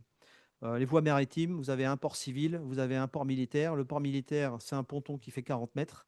En plus de ça, les deux ports sont à l'intérieur des terres, donc on va dire dans l'estuaire de l'un des fleuves. Et donc ça veut dire qu'on a des fonds marins qui sont très peu profonds. Donc le marinage, c'est 7 mètres maximum. Donc ça veut dire qu'il y a un chenal, donc vraiment des capacités très réduites. S'agissant des voies aériennes, vous avez un aéroport international avec une seule piste de cette capacité-là qui est partagée avec la base aérienne. Sur la base aérienne, vous avez quelques hangarettes pour accueillir l'équivalent de 4 avions de chasse et vous avez 3 plots de parking qui permettent d'accueillir des avions lourds. Donc on parle d'avions de ravitaillement en vol MRTT, vous regarderez sur Internet ce que ça signifie, et sinon des avions de transport A400M ou également des avions radars de type AWACS. En gros, des moyens dont on a besoin lorsqu'il s'agit effectivement de venir renforcer le dispositif pour la protection du centre spatial guyanais et des tirs qui sont réalisés. Donc c'est vraiment important vu notre point de vue. Donc ça a été évoqué également dans la table ronde précédente. Les armées ne sont pas inactives. On travaille quotidiennement au renforcement de nos capacités de résilience et d'adaptation effectivement aux impacts de ce changement climatique. Alors, moi, j'en ai répertorié 3 pour être à peu près synthétique, hein. La préparation opérationnelle de haut niveau. Donc, c'est la capacité de nos hommes à intervenir en tout lieu, en tout temps et quelles que soient les conditions sur le terrain. Donc, ça, on y travaille tous les jours. C'est la mise en œuvre de plans de renfort. Je vous donnais l'exemple à l'instant de la partie renforcement de la protection du centre spatial guyanais, mais également pendant la crise Covid, c'était des assistances, transport d'auxiliaires sanitaires et ainsi de suite pour venir renforcer les dispositifs au service de la population. Et puis, c'est la coopération opérationnelle régionale qui est un des facteurs clés d'efficacité. Et je vais la décliner, alors je dis régionale au sens de la zone de responsabilité. C'est-à-dire que les forces armées en Guyane, en fait, ont une dominante que l'on appelle aéroterrestre. En gros, elle concentre les moyens aériens et les moyens terrestres. Et vous avez aux Antilles une force qui est plutôt à dominante navale, avec des moyens navals qui sont beaucoup plus importants et beaucoup plus consistants pour les missions qu'ils ont à réaliser. Et donc, c'est la complémentarité des deux qui permet d'avoir une efficacité opérationnelle optimale dans la zone. S'agissant de la coopération internationale, on l'a évoqué, c'est un point essentiel, c'est un point crucial, un point qui est extrêmement important pour nous, et donc on y consacre une certaine énergie dans le cadre des partenariats de défense justement dans la gestion des impacts du changement climatique. En 3 points, pour être très rapide. D'abord, le contexte sécuritaire international et géopolitique. Il n'y a pas de menace existentielle sur la France, son territoire et sa population en Guyane. Donc vous allez me dire, mais pourquoi on y met des moyens aériens et des moyens terrestres et des moyens maritimes? C'est évidemment pour lutter contre les facteurs déstabilisants qui sont les trafics, qui ont été évoqués tout à l'heure, et puis également l'immigration illégale, qui est aussi un des fléaux que l'on rencontre dans ces zones-là. De notre point de vue, donc l'analyse militaire, l'analyse des risques, le risque principal, en fait, c'est l'occurrence d'événements et de catastrophes naturelles, principalement dans l'arc caribéen. Le risque permanent, c'est des zones type Haïti, des zones de conflictualité dans lesquelles, en fait, on serait amené à intervenir dans le cadre d'évacuation de ressortissants. Et puis, à évaluer, parce qu'on se pose des questions, c'est le pays frontalier qui est le Suriname aujourd'hui, c'est qu'est-ce qui va devenir demain, compte tenu de son développement économique, des ressources qui lui arrivent, comment ils vont gérer ça. Son voisin d'à côté, qui est le Guyana, que je vais évoquer dans un instant, lui a déjà franchi le pas. Donc on essaie de se rassurer en disant, OK, on a un pays qui est pris entre 2 pays qui a une certaine stabilité, mais aujourd'hui, voilà, ça reste quand même un petit sujet d'attention. Et donc ça, on l'a travaillé au travers d'un dialogue stratégique qui a été évoqué par Mathilde tout à l'heure, ce qu'on appelle le dialogue stratégique du plateau des Guyanes. C'est un dialogue stratégique qui a été mis en place en 2021, donc post-Covid, qui permet en fait au niveau d'un forum commun entre le Suriname, le Guyana, la France et puis le Brésil, de pouvoir aborder justement les sujets qui sont communs à cette zone, d'où le terme plateau des Guyanes, qui a une référence géologique par ailleurs. Donc, ce sont des sujets d'impact du climat, des changements climatiques, impact sécuritaire. Donc, ça se traduit par des échanges de renseignements, ça se traduit par des feuilles de route que l'on met en place de manière soit multilatérale, soit bilatérale. S'agissant des relations bilatérales, donc, elles sont de niveau stratégique avec le Brésil. Vu l'immensité et la position, la place centrale du Brésil dans cette zone et en Amazonie, c'est évidemment incontournable. Le Suriname, bon, qui est un partenaire frontalier essentiel. Donc, si c'est déstabilisé chez lui, ça veut dire qu'on aura à intervenir. C'est déjà arrivé il y a quelques années, début des années 2000. Donc, c'était quand même de l'ordre de 100 000 ou plus de 100 000 réfugiés en Guyane. Donc, ce n'est pas négligeable également, sachant que la population en Guyane est quand même pas volumineuse non plus. Et puis, c'est le Guyana, qui est un partenariat important. Il y a un partenariat que l'on privilégie aujourd'hui. Hein, vous l'avez vu récemment, l'ouverture d'une ambassade. Donc, c'était cet été ou au mois de septembre. Parce qu'en fait, ça va devenir un partenariat prépondérant dans la région, avec un PIB qui, en fait, progresse de quasiment 60 à 70% par an en ce moment, compte tenu de ses ressources pétrolières. Donc, on ne le voit pas. Vu de la France hexagonale, on ne le voit pas. Ça veut dire quoi demain? On va parler de réfugiés climatiques, parce que ces deux pays, que ce soit le Suriname ou le Guyana, en fait, sont extrêmement sensibles aux inondations parce que le niveau de la mer et leurs terres sont un petit peu sous-jacents. Et on va venir opposer ça des réfugiés économiques, puisqu'en fait, la Guyane française sera le seul pays dans lequel il n'y aura pas d'exploitation pétrolière à cette époque-là. Donc, en fait, on va avoir un déséquilibre qui va se jouer. Et je n'ai pas évoqué les sujets de démographie et d'évolution démographique de la Guyane qui viennent un petit peu complexifier également ce système-là. Voilà. Et donc, pour conclure, merci. Pour conclure, en fait, simplement, on a des armées, comme je l'ai évoqué, qui sont dimensionnées pour la mission qui sont la leur aujourd'hui, qui sont également des témoins et des voyants d'alerte pour la France hexagonale au travers de nos chaînes de commandement, de façon à dire attention, il se passe ci, il se passe ça. Il faut faire évoluer nos moyens, les moyens capacitaires qui ont été évolués, qui évoluent en termes de capacité aérienne, mais également terrestre, ce genre de choses. Donc on met tout en place, on met tout en œuvre effectivement, non seulement pour lutter contre les maux qui caractérisent aujourd'hui la Guyane, mais également en prenant en compte l'impact des changements climatiques et donc les impacts environnementaux. Voilà, merci de votre attention.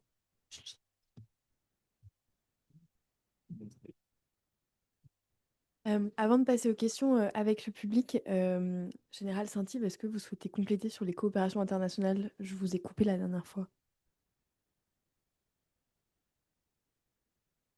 Oui, merci. Oui, donc je vais reprendre. Mais donc j'ai expliqué et le général Buisson a rajouté effectivement le volet coopération internationale qui est extrêmement important en matière militaire, mais en matière de sécurité intérieure, il est tout aussi décisif. Il a beaucoup évolué ces dernières années. Il faut savoir que effectivement, la coopération policière, elle est souvent bilatérale, elle peut être multilatérale parfois, mais effectivement, c'est toujours un peu complexe. Les intérêts sont parfois un peu divergents. Ce qui est sûr, c'est que la France a mis en place une véritable stratégie de coopération, d'amélioration de la coopération sécuritaire entre avec le Suriname et avec le Brésil.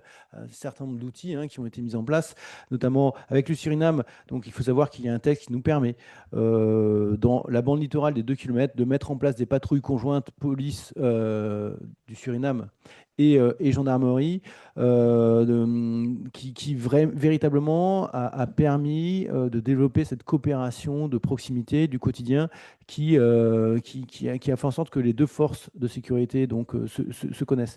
Derrière, on a mis en place des coopérations beaucoup plus techniques, notamment en police judiciaire, qui nous permettent désormais, avec le Suriname, alors c'est un peu technique, mais de travailler avec eux pour identifier les malfaiteurs qui ont fui la Guyane, qui ne sont pas surinamais évidemment, parce que surinamais les gardent, mais qui sont français, brésiliens ou d'autres nationalités et qui interpellent pour nous, et expulsent de leur pays. Nous, on les récupère, étant expulsés, puisque étant non... n'ayant pas de carte de résident au Suriname, on les récupère et nous, on les place en garde à vue pour les méfaits qu'ils ont commis en Guyane. Depuis la fin de l'été 2024, on est à plus de 15 criminels, mais de grands criminels, hein. C'est commis pour des vols à main armée, des homicides, des trafics en tout genre qui ont été expulsés du Suriname et récupérés par la France. Voilà. Avec le Brésil, alors évidemment, c'est une coopération beaucoup plus structurée. On n'a pas cette possibilité de faire des patrouilles communes, conjointes de police des deux côtés de la frontière, puisque effectivement, comment dire, c'est pas encore prévu, mais la France y travaille. Donc il y a des travaux actuellement pour pouvoir mettre en place ces patrouilles conjointes, dans une bande d'ailleurs qui serait largement plus élargie que 2 km, avec les polices fédérales. Et ça, c'est pour nous essentiel. Mais on a mis en place, donc depuis début 2024 également, ce qu'on appelle des opérations miroirs. C'est-à-dire que certes, on ne peut pas être ensemble dans le même bateau ou dans la même patrouille terrestre, mais en revanche, on mène les opérations ensemble des deux côtés. Voilà. Ce qui fait que les criminels, ils ont peur d'un côté, ils vont de l'autre, on les attrape, et ils ont peur du côté français, ils partent du côté brésilien, les Brésiliens les attrapent, et on se les échange à la fin. Ça marche bien.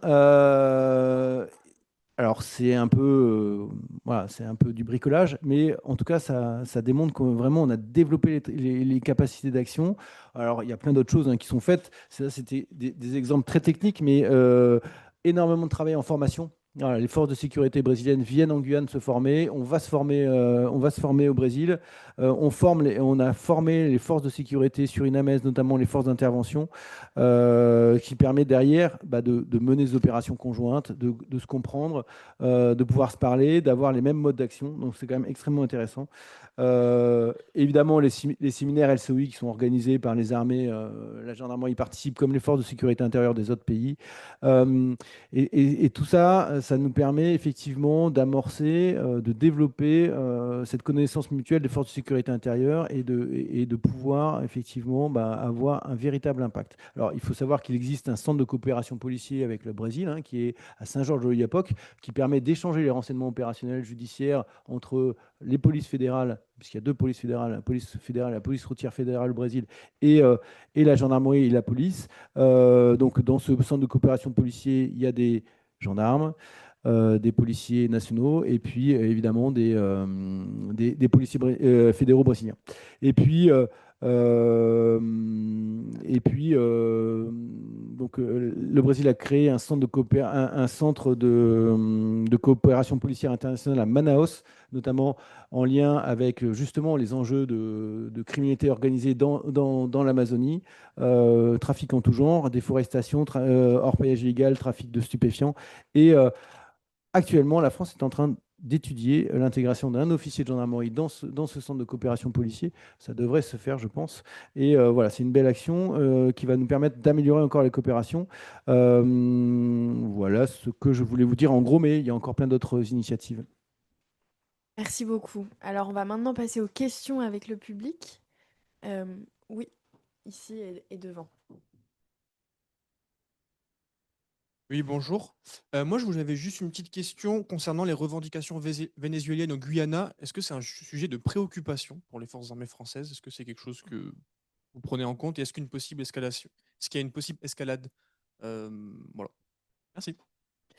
Oui, le premier élément de réponse, c'est la coopération qu'on a mise en place avec le Guyana. Alors effectivement, il y a quand même un tiers du territoire du Guyana qui est revendiqué par le Venezuela aujourd'hui, qui effectivement alimente un petit peu les peurs, notamment vu le régime actuellement en place au Venezuela.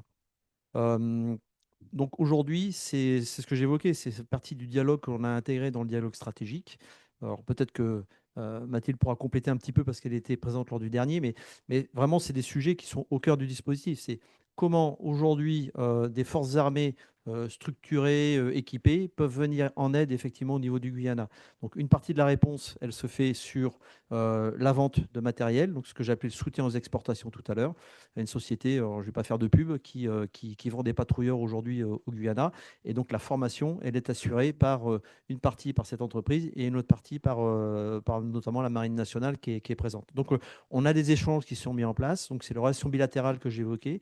Et on y a intégré effectivement à l'intérieur tout ce volet formation, instruction. Donc la formation, elle prend tout le spectre, hein. Donc ça va de la doctrine jusqu'à l'emploi des équipements sur des échanges et des entraînements communs. Voilà, donc tout ce travail-là est réalisé.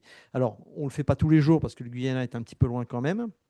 Mais on a des échanges 3-4 fois par an de patrouilleurs qui montent au Guyana pour aller dans ces échanges-là. Après, c'est un sujet politique aussi, hein. C'est-à-dire que, enfin, vous pourrez poser la question à Madame la ministre qui va nous rejoindre, parce qu'elle a été directrice de la DGRIS il n'y a pas très longtemps, mais c'est un sujet de fond. C'est-à-dire que les armées sont le bras armé de la politique, hein. Donc ça veut dire que si derrière vous n'avez pas d'intention politique, vous n'avez pas de politique structurée dans le dialogue et de diplomatie, en fait, les efforts et les armées, ce que les armées sont capables de réaliser, vont avoir forcément un impact limité. Et là, s'agissant du Guyana, il y a typiquement un sujet de dissuasion. Alors, bien évidemment, pas nucléaire, hein, ne me faites pas dire ce que je n'ai pas dit, mais un sujet de dissuasion, c'est-à-dire comment effectivement est-ce que j'incite le Guyana à maintenir ses revendications territoriales contre un État effectivement qui voudrait tout simplement l'agresser. Mathilde, je te laisse compléter sur le dialogue stratégique. Juste pour rebondir, effectivement, pendant les dialogues stratégiques qui ont eu lieu en septembre, il y a eu un séminaire organisé vraiment purement sur les questions climatiques, à la fois des changements climatiques et de la criminalité environnementale, enfin des dégradations environnementales. Donc il y a une première table ronde sur la sécurité climatique et une autre sur la question de l'orpaillage illégal notamment. Et du coup, on a vraiment eu des discussions assez intéressantes sur les manières dont aussi les États peuvent coopérer potentiellement sur ces questions-là. Donc la question climatique était vraiment inscrite à l'ordre du jour pendant ce dialogue stratégique. Ouais, juste un petit complément par rapport à ce que vous évoquiez. En fait, aujourd'hui, les capacités de développement économique exponentielles entre guillemets du Guyana se traduit par de l'extraction offshore de pétrole et donc des plateformes qui, bien évidemment, se trouvent dans la zone revendiquée par le Venezuela. Sachant que le Venezuela, qui était quand même un État très richement doté il y a quelques temps, en fait, a quand même sacrément détruit son outil industriel. Donc, c'est plus facile à les regarder à côté. Donc, il y a un vrai sujet qui est lié également. Enfin, c'est pas seulement un sujet de revendication territoriale, c'est aussi un vrai sujet de ressources naturelles. Merci. Oui, on va prendre votre question. Oui, moi j'avais une question par rapport donc au développement de l'exploitation pétrolière dans la région de l'Amazone. Il y a eu des travaux sur les fuites de pétrole en Équateur qui ont montré en fait des effets sanitaires graves, des contaminations des cours d'eau et un risque sanitaire pour les populations. Et je me posais la question donc des développements du côté du Guyana et prévus également du côté du Brésil et des risques de marée noire qui pourraient toucher les côtes guyanaises. Je vais prendre la main.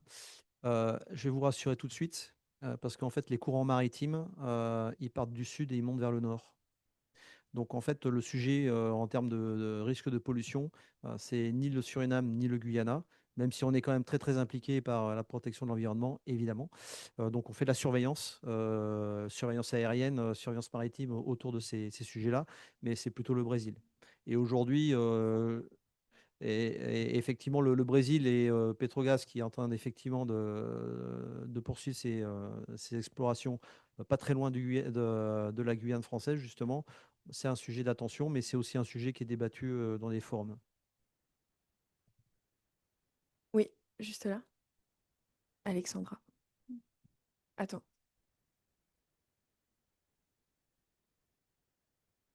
Merci. Général, tout à l'heure, vous parlez d'une progression des factions brésiliennes sur le territoire guyanais. Depuis quand est-ce que, parce que ces factions étaient plutôt concentrées sur le nord du Brésil, mais on n'avait pas l'impression qu'elles étaient vraiment sur le territoire de manière très organisée, comme elles le sont aujourd'hui. Comment vous le mesurez et dans quel trafic elles vont s'impliquer? Est-ce que ça va être à la fois du narcotrafic, de l'orpaillage, du trafic d'espèces sauvages? Est-ce que c'est plutôt segmenté? Merci. C'est une très bonne question.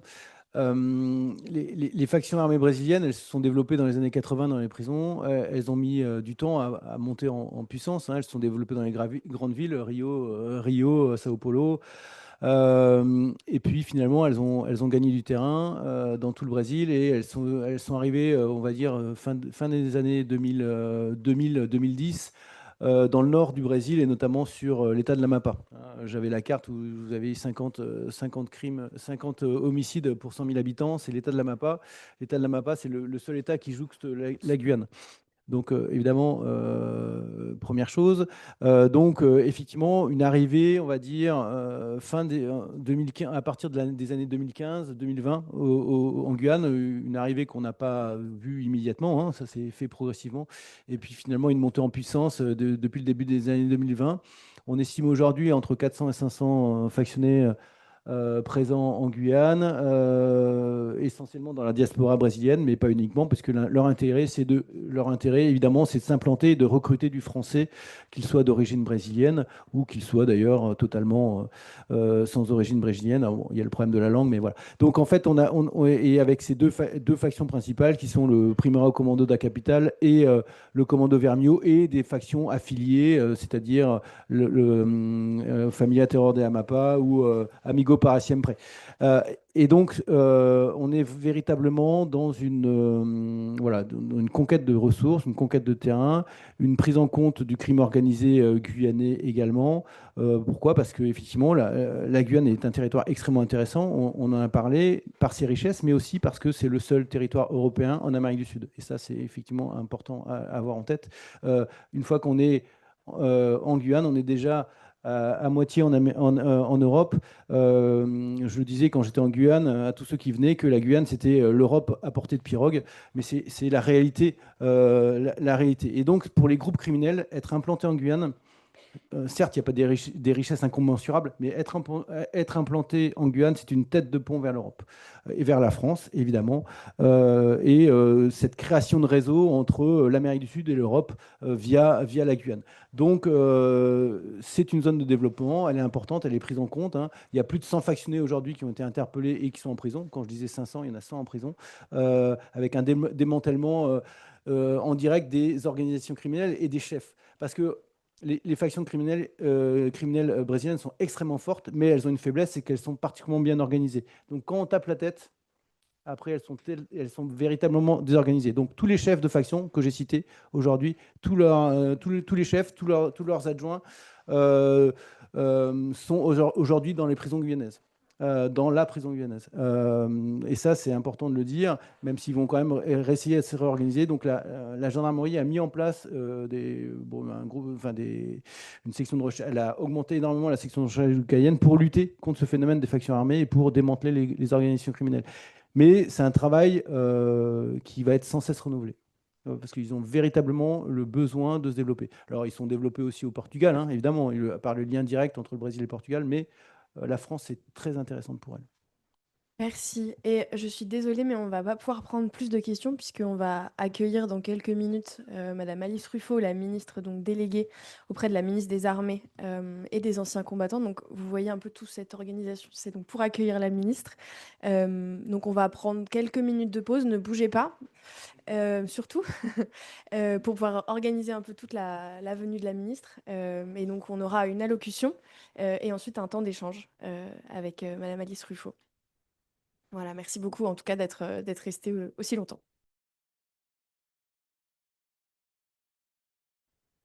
Alors, mesdames et messieurs les élus, monsieur l'ambassadeur, alors je n'y vois rien, je ne sais pas s'il y a un ambassadeur dans la salle.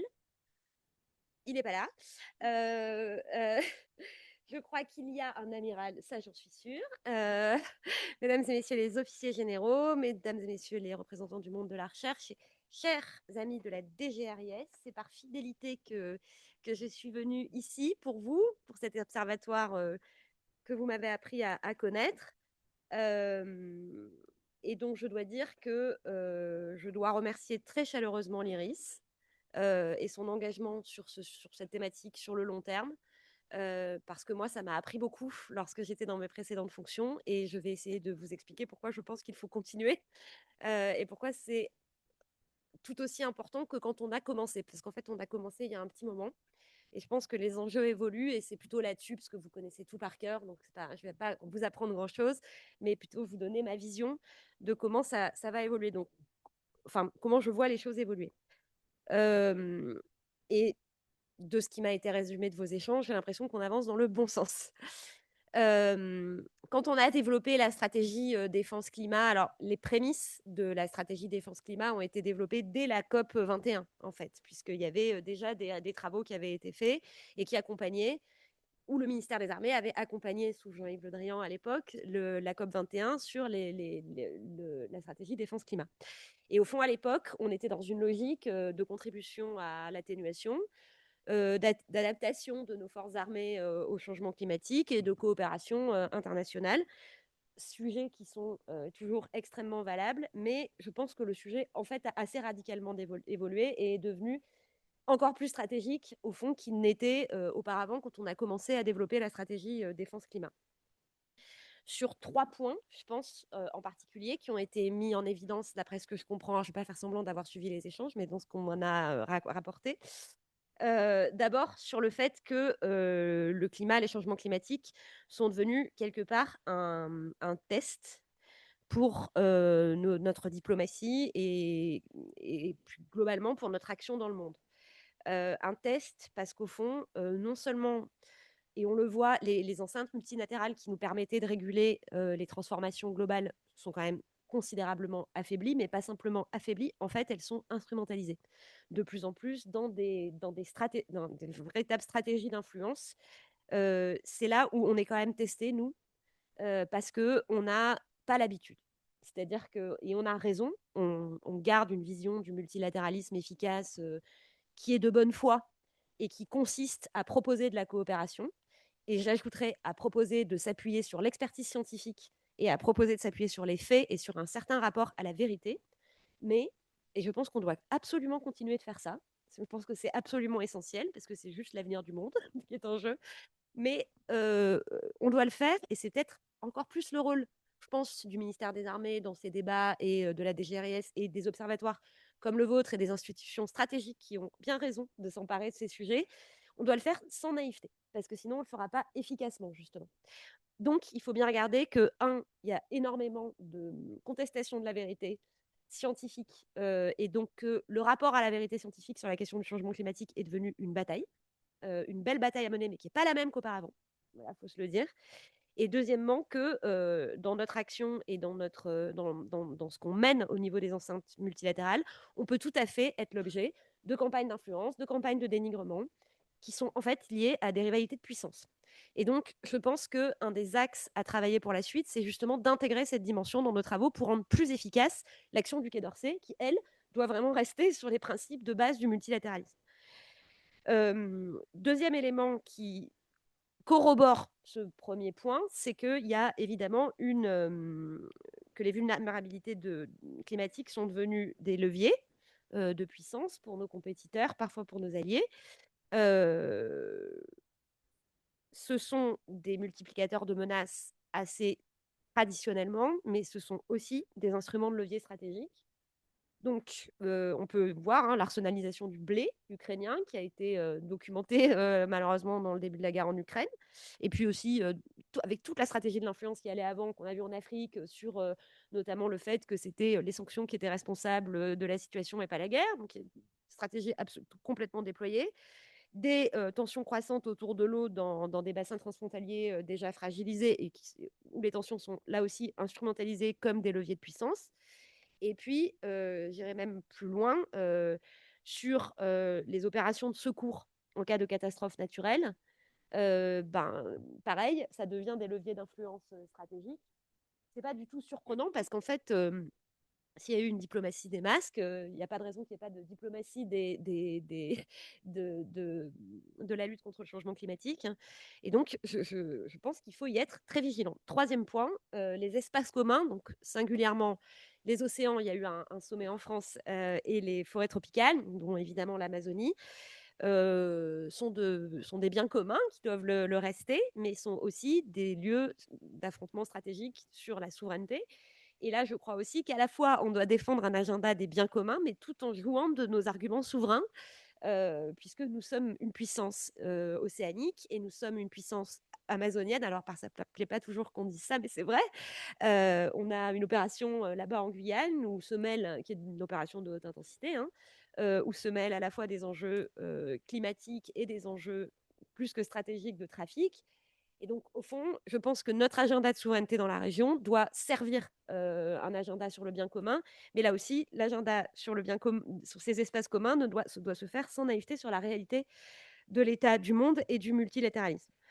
Alors, en termes d'action pour la suite, je pense qu'on doit continuer à anticiper les chocs climatiques à venir et leurs implications stratégiques et sécuritaires. C'est pour ça que vous me trouverez toujours de votre côté quand il s'agira de soutenir les observatoires et la recherche stratégique, certes dans un milieu contraint sur le plan budgétaire, mais je pense que les travaux que vous avez menés récemment donc sur la circulation méridienne de retournement atlantique. Alors, il faudra m'expliquer ce que c'est parce que je ne suis pas sûre de comprendre. La diplomatie climatique des monarchies du Golfe, l'utilisation stratégique des vulnérabilités climatiques sont évidemment des éléments qui vont aller soutenir notre capacité d'anticipation stratégique, ce qui est évidemment clé pour notre diplomatie de défense. Deuxième axe, donc, qui a déjà été largement engagé, mais qui doit être en permanence, j'ai envie de dire, mise à jour, c'est l'adaptation de notre outil de défense aux nouvelles formes de conflictualité, dont évidemment celles liées aux transformations climatiques. Donc, c'est toute la stratégie arctique qu'on a développée l'année dernière et qui intègre précisément cette dimension. C'est toute la dimension technologique avec la géo-ingénierie à laquelle j'ai été formée par vous il y a quelques années, malheureusement. Enfin, moi, je veux dire, non, je ne l'emploie pas, mais je sais ce que c'est. Et les enjeux qui sont liés évidemment aux éléments informationnels et à la désinformation qui doit, là, je crois, dans ce secteur-là, doit faire l'objet d'une analyse extrêmement fine parce que c'est pas très connu, mais ça monte. Troisième axe, faire du climat un levier de coopération plutôt que d'affrontement. Là, je pense que nos armées et la diplomatie de défense jouent un rôle essentiel. Je pense plus au niveau subrégional qu'au niveau global, pour être tout à fait honnête. Parce que je pense que dans les instances multilatérales, c'est de plus en plus difficile de développer les agendas de coopération. Mais en revanche, je crois beaucoup à ce qu'on a fait au moment du SPDMM, par exemple, dans le Pacifique Sud, où là, au fond, le fait de travailler au niveau très régional, très localisé, entre pays, a un agenda extrêmement concret qui lie en fait les questions des transformations climatiques sans intégrer justement les rivalités stratégiques à l'œuvre qui vont avoir lieu à l'échelle plus large au niveau régional, en fait, est susceptible de davantage nourrir un agenda multilatéral que l'inverse. Donc ça, je pense qu'il faut le continuer. Et j'ajoute que on a une bonne occasion pour le faire parce que donc l'année prochaine, vous savez que, cher Jérôme, nous fêterons les 400 ans de la Marine nationale et qu'il y a quelque chose à développer en la matière pour éclairer justement ces enjeux sous l'angle stratégique que je viens de développer. J'en ai parlé avec le chef d'état-major de la Marine qui est intéressé sur le sujet. Et vous savez que lorsque le président de la République s'est rendu aux assises de l'économie de la mer, il a souligné qu'on devait porter à l'échelle nationale, européenne et internationale des stratégies nouvelles de coopération alliant la défense et le climat. Donc, c'est un soutien à l'agenda que vous développez tous depuis plusieurs années. Je vous promets que je n'y suis pour rien. Mais par contre, je pense qu'il faut l'incarner dans des pistes de coopération concrètes. Et j'en vois plusieurs. Je pense qu'il y a beaucoup de choses à faire en Méditerranée sur la question de la pollution maritime, parce que c'est un enjeu, c'est un espace stratégique, mais il y a un agenda commun à développer à l'échelle régionale sur ce sujet. Je pense qu'il faut continuer ce qu'on a fait dans l'Indo-Pacifique, alors à la fois dans le cadre du SPDMM, mais aussi dans l'océan Indien. Je me suis rendue récemment dans les Fazoï et tout l'agenda qu'ils ont en la matière de coopération régionale est quand même très intéressant, y compris bien sûr sur les questions de lutte contre la pêche illicite. Je pense que les principes du droit de la mer, lourdement remis à l'épreuve mis à l'épreuve dans la période actuelle, méritent d'être rappelés assez systématiquement parce que nous avons une marine qui les applique, qui fait de l'enforcement en bon français des principes du droit de la mer. Et donc, je pense que ça mérite d'être rappelé haut et fort. Et il faut enfin continuer ce qu'on a fait sur l'Arctique, peut-être en ayant une dimension plus européenne sur cette question, voire à l'OTAN. Je ne sais pas, ça se discute, mais en tout cas, je pense qu'il faut développer cet agenda. C'est juste quelques pistes que je vous propose pour la suite de cette action qui devient effectivement éminemment stratégique. Alors, pour conclure, je citerai l'ancien chef d'état-major des armées qui avait dit que les changements climatiques étaient des catalyseurs de chaos. Je pense que c'est vrai. Je pense que ça peut être aussi des catalyseurs de coopération, mais là, on est dans un bras de fer qui mérite d'avoir une grande lucidité sur la réalité des relations internationales et de la vie internationale aujourd'hui, pour continuer à défendre un agenda qui est un agenda multilatéral, qui est un agenda qui repose sur les principes du droit international, mais qui doit absolument se faire les yeux grands ouverts sur l'instrumentalisation d'un certain nombre de sujets par nos compétiteurs et parfois par nos partenaires. Et je pense que vous avez un rôle éminent pour les éclairer et pour nous aider à servir cet agenda multilatéral qui repose sur le droit.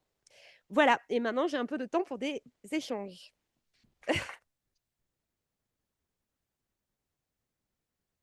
Je me mets là?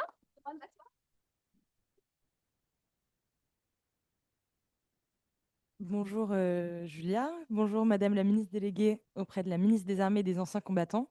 Merci beaucoup pour ces propos de clôture qui nous permettent de vraiment conclure cette journée et qui fait la parfaite synthèse de ce colloque et des différentes discussions qu'on a eues autour de ces 4 tables rondes. Je souhaitais vous poser quelques questions suite à cette intervention et à la lumière des débats qui nous ont animés aujourd'hui au cours de ces 4 thématiques que nous avons abordées. La première, notamment en lien avec vos anciennes fonctions de directrice générale de la DGRIS, est-ce que vous avez pu constater la prise en compte des enjeux climatiques par les partenaires de la France? Oui et non. Oui, au sens. Enfin, non, je vais commencer par le non. Je pense qu'on est assez. Alors, j'étais à la DGRIS, donc au ministère des Armées. Je pense qu'on est assez pionnier, en fait, les armées françaises et le ministère de la Défense français en la matière. Je suis pas complètement sûre, honnêtement, que ce soit. Alors, je sais qu'on a fait des efforts pour le porter au niveau de la présidence française de l'Union européenne, c'est de développer justement ce qu'on avait fait comme stratégie défense-climat au niveau européen. Je ne crois pas, franchement, que ça ait très très bien marché pour l'instant, malheureusement, même si on a raison de continuer à le faire. Par contre, oui, au sens où je trouve que quand on a proposé des agendas de coopération à des pays partenaires sur la lutte contre les catastrophes naturelles, sur la régulation des questions de pêche, sur les conséquences stratégiques des changements climatiques et sur enfin, en fait, la gestion d'espaces communs de, en tenant compte des souverainetés. Voilà. Et donc, en fait, nous situer comme pourvoyeurs de souveraineté qui permettent la gestion d'un espace commun de manière vertueuse, ça a marché.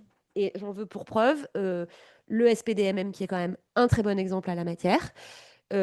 Encore une fois, pardon, je vais revenir sur l'océan Indien, mais en fait, dans l'océan Indien, je veux dire, aujourd'hui, j'étais à Maurice il n'y a pas très longtemps, et on voit bien que en fait, les Fazoï travaillent depuis la Réunion avec Maurice sur un agenda. Il y avait la mission Bougainville à bord des frégates où j'étais. C'est quand même très intéressant de voir ce type de coopération et de voir que sur un espace comme ça, au fond, on est des tiers de confiance qui sont des vrais pourvoyeurs de souveraineté sur un agenda où le changement climatique n'est pas du tout dépourvu d'effet. Donc, ça a marché en ce sens-là. Moi, je pense qu'il faut rendre très concrètes les coopérations et les jouer vraiment presque dans le bilatéral et dans le plurilatéral si on veut servir un agenda global.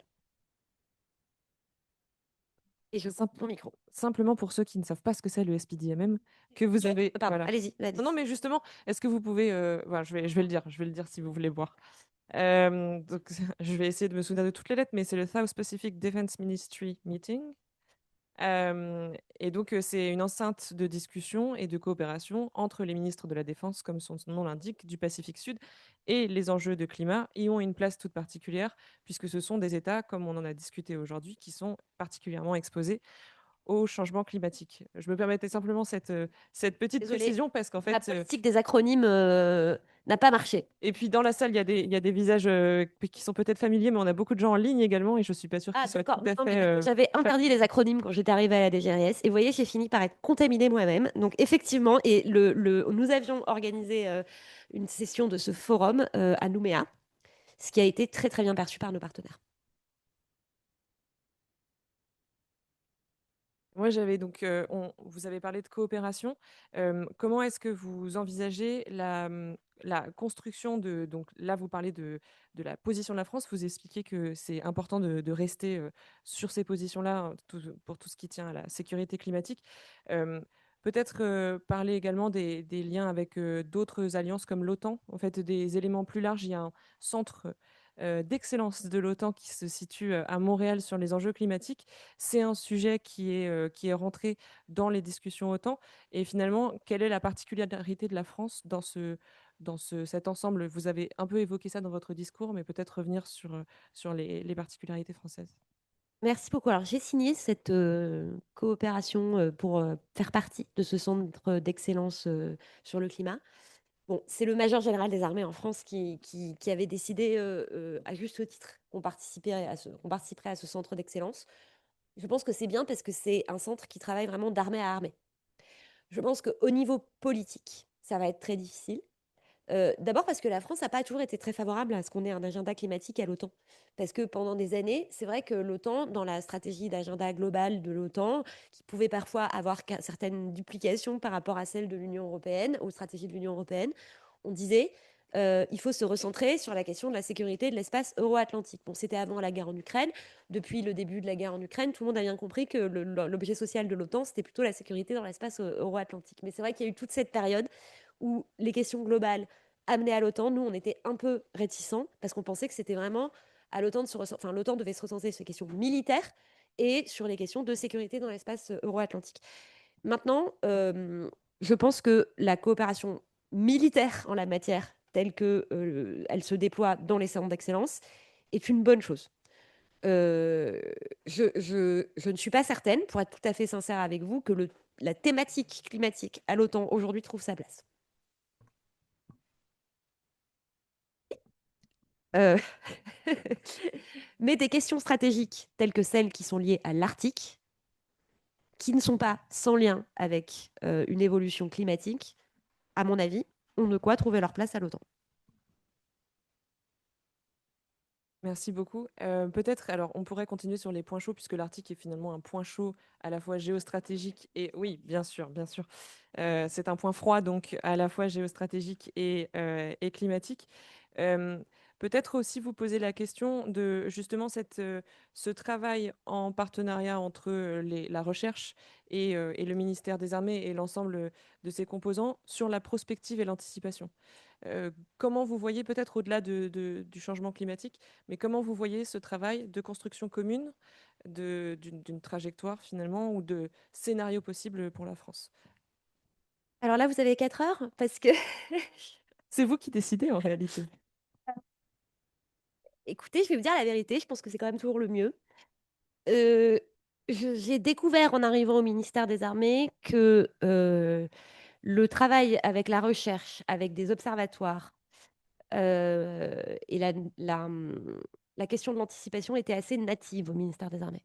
Et en fait, était une nécessité opérationnelle telle que c'était naturel de faire de l'anticipation stratégique.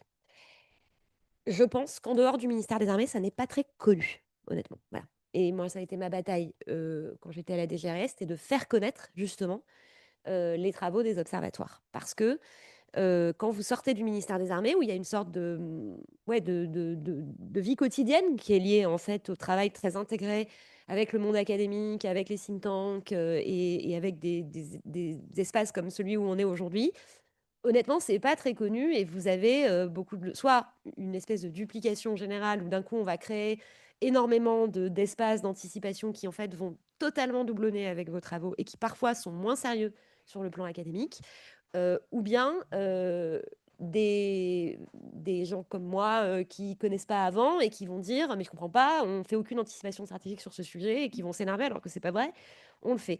Et en même temps, je vous cache pas que dans un contexte budgétaire restreint, on n'a pas non plus les moyens de surdévelopper ça.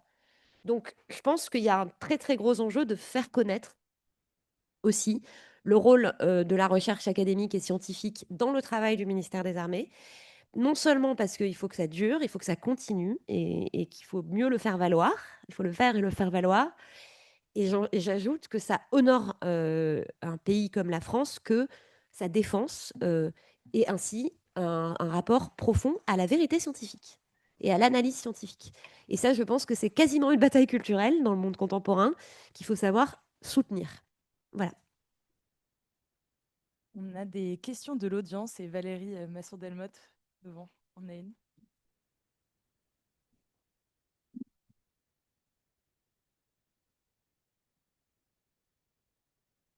Merci. Et en fait, moi, j'avais 2 questions tout à fait en lien avec votre cadrage et les particularités stratégiques.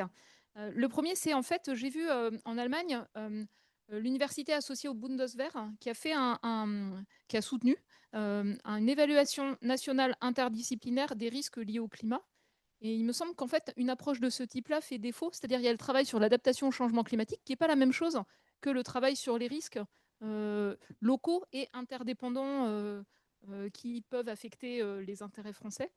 Et puis l'autre question, c'était par rapport, donc ce dont on parlait aussi ce matin, les guerres hybrides, la guerre informationnelle, la désinformation. J'ai compris qu'il y a des initiatives dans certains ministères sur le travail sur la désinformation, mais à ma connaissance, le ministère de la Recherche n'est pas complètement partie prenante, alors qu'il y a beaucoup de travaux académiques, notamment en sciences humaines et sociales, de nouveaux outils de détection, et puis des enjeux de compréhension des failles qui font qu'on a des relais de cette désinformation qui pourraient être mobilisés. Voilà, c'était ces deux points-là. Je commence sur votre deuxième point. Je pense que vous avez entièrement raison. Alors, euh, que c'est- moi, je vous parle de la question de la désinformation à l'échelle internationale. Sur l'international, c'est le ministère de l'Europe et des Affaires étrangères qui est en lead, et c'est bien. Je, je veux dire, c'est vraiment la parole publique, la parole de la diplomatie française. Et donc, nous, on se tient à leur disposition, et on l'est d'ailleurs, et on est en lien permanent avec eux, enfin nous, moins moi aujourd'hui, mais quand j'étais avant dans mes fonctions précédentes, pour fournir les travaux des observatoires, sont sur le site de la DGRIS, ils sont accessibles, on peut très bien l'utiliser. Bon. Mais je pense que c'est bien que ce soit le Quai d'Orsay qui soit tête de pont et qui doit évidemment jouer son rôle interministériel en la matière. Et je pense que c'est bien, effectivement, de travailler sur cette question de désinformation stratégique liée au changement climatique. Je pense que ouais, ce que vous avez travaillé aujourd'hui permet d'alerter sur ce sujet-là. Et donc, je ne manquerai pas de le faire savoir à mes collègues. Le premier point que vous avez dit sur la stratégie allemande, je pense que, en fait, c'est ce qu'on a fait nous avant. C'est-à-dire que je ne crois pas que la stratégie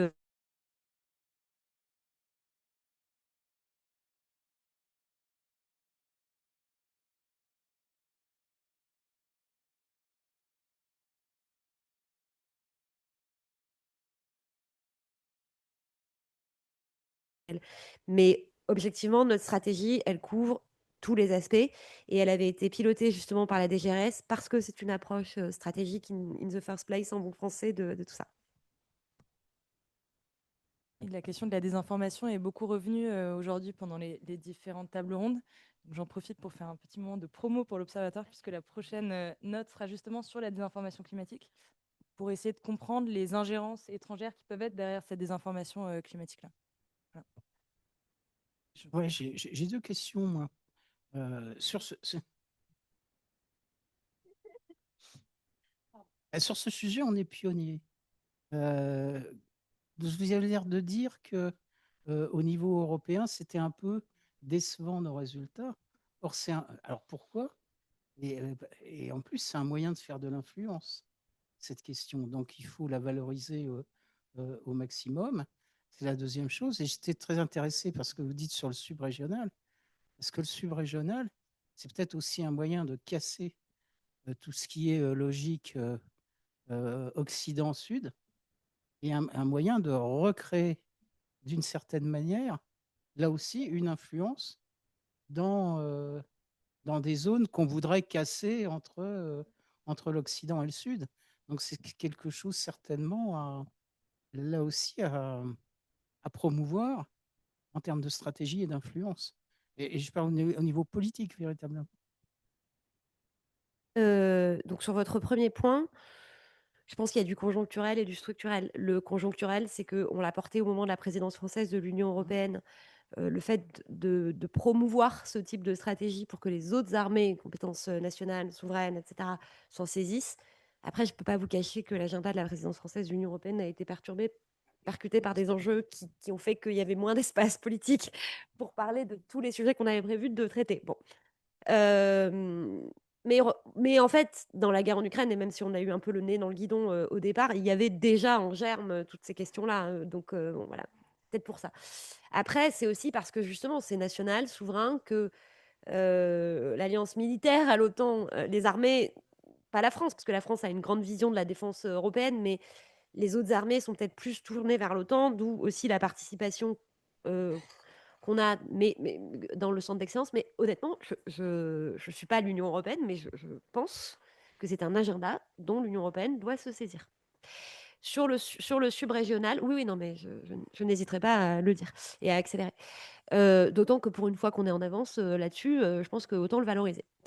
Mais d'où aussi ce qu'a dit le président, je pense, aux assises de l'économie de la mer. C'est-à-dire, on a une marge de manœuvre, on a les 400 ans de la marine, allons-y. Enfin, allons-y pour porter cet agenda également au niveau européen. Sur le subrégional, moi, j'y crois depuis longtemps. Je pense que, alors, il y a toujours une défiance là-dessus parce que quand on dit on va faire du plurilatéralisme, est-ce qu'on casse pas finalement la logique multilatérale? Moi, je crois que ce débat est complètement dépassé. C'est-à-dire qu'en fait, on n'arrivera plus à rien dans les grandes organisations multilatérales si on ne travaille pas à des agendas qui se font de manière beaucoup plus locale. Et je pense que notre légitimité à le faire, quand vous dites justement par rapport au Sud, etc., est beaucoup plus forte quand on explique qu'en fait, on a des territoires, des zones économiques exclusives et donc des éléments à défendre de souveraineté, nous aussi, et qu'on veut coopérer pour le faire, c'est-à-dire apporter des choses, mais aussi en recevoir, confère aussi ce qui s'est passé à Mayotte. Je veux dire, la question de l'ancrage régional, de la coopération régionale est intéressante. Voilà. Et donc, je pense que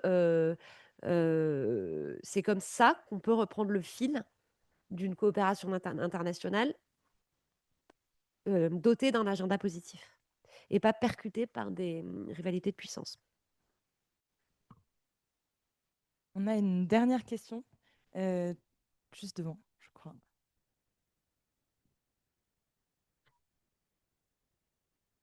Merci. Bonjour Madame la Ministre. Donc, je suis Dorine Buchot, je suis assistante de recherche à l'Observatoire Défense et Climat. Et donc, on a parlé de menaces hybrides, on en a parlé toute la journée. Et au-delà de l'instrumentalisation des vulnérabilités climatiques, par exemple, qu'on a pu aborder dans une table ronde, je voulais vous interroger sur, au-delà donc, des changements climatiques, les menaces principales qui sont identifiées aujourd'hui par le ministère des Armées, notamment dans le contexte de guerre hybride. Qui est de plus en plus probant en ce moment. Vous en avez tout un tas. Alors, déjà, hybride, c'est difficile. Hein. En fait, vous pointez toute la difficulté à expliquer la réalité de la situation stratégique actuelle. C'est-à-dire qu'en fait, quand nos concitoyens allument la télé, ils voient les images de la guerre à Gaza, de la guerre en Ukraine, et donc des guerres extrêmement brutales, dures. Voilà. Pardon? Le Soudan, vous avez raison. Voilà. Et donc, et nous, on dit, en fait, la guerre s'est mondialisée de manière hybride. Et c'est vachement difficile à expliquer. Donc, il faut, effectivement, vous avez raison de poser cette question, il faut l'incarner. Bon, ben voilà, quand on a des tags antisémites, quand on a des attaques contre les mosquées et qu'on sait qu'il y a une puissance étrangère qui les accentue, c'est une attaque hybride. Quand, juste avant la guerre en Ukraine, il y a des migrants qui arrivent par avion vers la Pologne et qu'en même temps, on voit qu'il y a toute une série de propagandes sur le non-respect des valeurs qu'elle défend par l'Union européenne, c'est une attaque hybride. Lorsque vous avez des hôpitaux, des entreprises qui font l'objet de sabotage, c'est une attaque hybride. Lorsque vous avez une série de tests avec, des survols de drones, des survols d'avions, mais évidemment, c'est pas fait exprès, c'est une attaque hybride. Lorsque vous avez des campagnes de désinformation massives, comme celles qu'on voit absolument toute la journée sur les réseaux sociaux pour dire n'importe quoi sur la position de l'Europe ou de la France, ce sont des attaques hybrides. Alors, voilà, la réponse à des attaques hybrides n'est pas la même que celle face à des attaques conventionnelles. Mais par contre, il y a un continuum entre les deux qu'il faut réussir à définir et c'est tout l'enjeu stratégique contemporain pour nous en tout cas.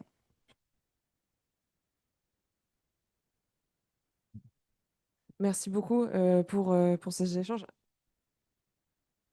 Vous avez encore le temps?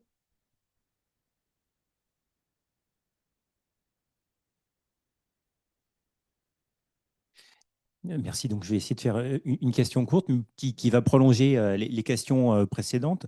Il y a des associations de sciences citoyennes qui travaillent justement sur la désinformation dans le domaine du climat, des associations du type Climat Média, qui ont contribué à la création de l'Observatoire des médias sur l'environnement. Les deux choses qui sont les plus anxiogènes à notre époque, c'est certainement l'environnement et la guerre. Est-ce qu'il n'y aurait pas justement un intérêt à travailler les deux? La guerre, c'est une affaire de militaires, bien sûr, mais avoir aussi une approche de type science citoyenne pour justement rendre les choses plus concrètes et en les traitant du point de vue justement lié aux armées, lié au travail des armées, lié à la préparation, lié à la résilience, lié à l'adaptation, etc. Je crois notamment parce que vous savez qu'on est dans une période où face à cette guerre hybride qui au fond est un test sur ce que nous sommes. C'est-à-dire que quand la Russie lance une guerre hybride mondialisée, quel est son pari? Quelle est son anticipation pour le coup? C'est que nous sommes faibles. C'est que les démocraties sont faibles et que donc, avec cette série d'attaques hybrides, au fond, on va pas tenir, on va se diviser, nos alliances vont se diviser, l'Union européenne va se diviser, nos sociétés vont se diviser, etc. Donc la réponse, elle est quand même dans la défense de ce qu'on est. Quel que soit, et ce qu'on est, c'est qu'on est capable d'être en désaccord. Donc c'est là où c'est un peu piégeux par moment. Mais en fait, c'est là où on doit se défendre précisément. C'est que notre capacité à avoir un débat public fondé sur des faits, fondé sur un rapport à la vérité scientifique, fondé sur le respect mutuel, fondé sur ce qu'on est en train de faire là aujourd'hui, c'est ça ce qu'on est. Et c'est ça qu'il faut défendre précisément. Et je pense que quand on parle justement dans cette période de développer l'esprit de défense, ça n'est pas un sujet uniquement pour le ministère des Armées. Et parmi les éléments de compréhension des enjeux, je pense qu'une meilleure connaissance, donc je vous rejoins, par le grand public, de l'action réelle de nos armées en matière de lutte contre le changement climatique contribuera très certainement au développement de l'esprit de défense en France. Merci beaucoup, Madame la Ministre, pour votre présence ici. Merci à tous pour votre présence pendant toute cette journée. On vous retrouve sur les réseaux sociaux et sur nos rapports. Bonne fin de journée, au revoir.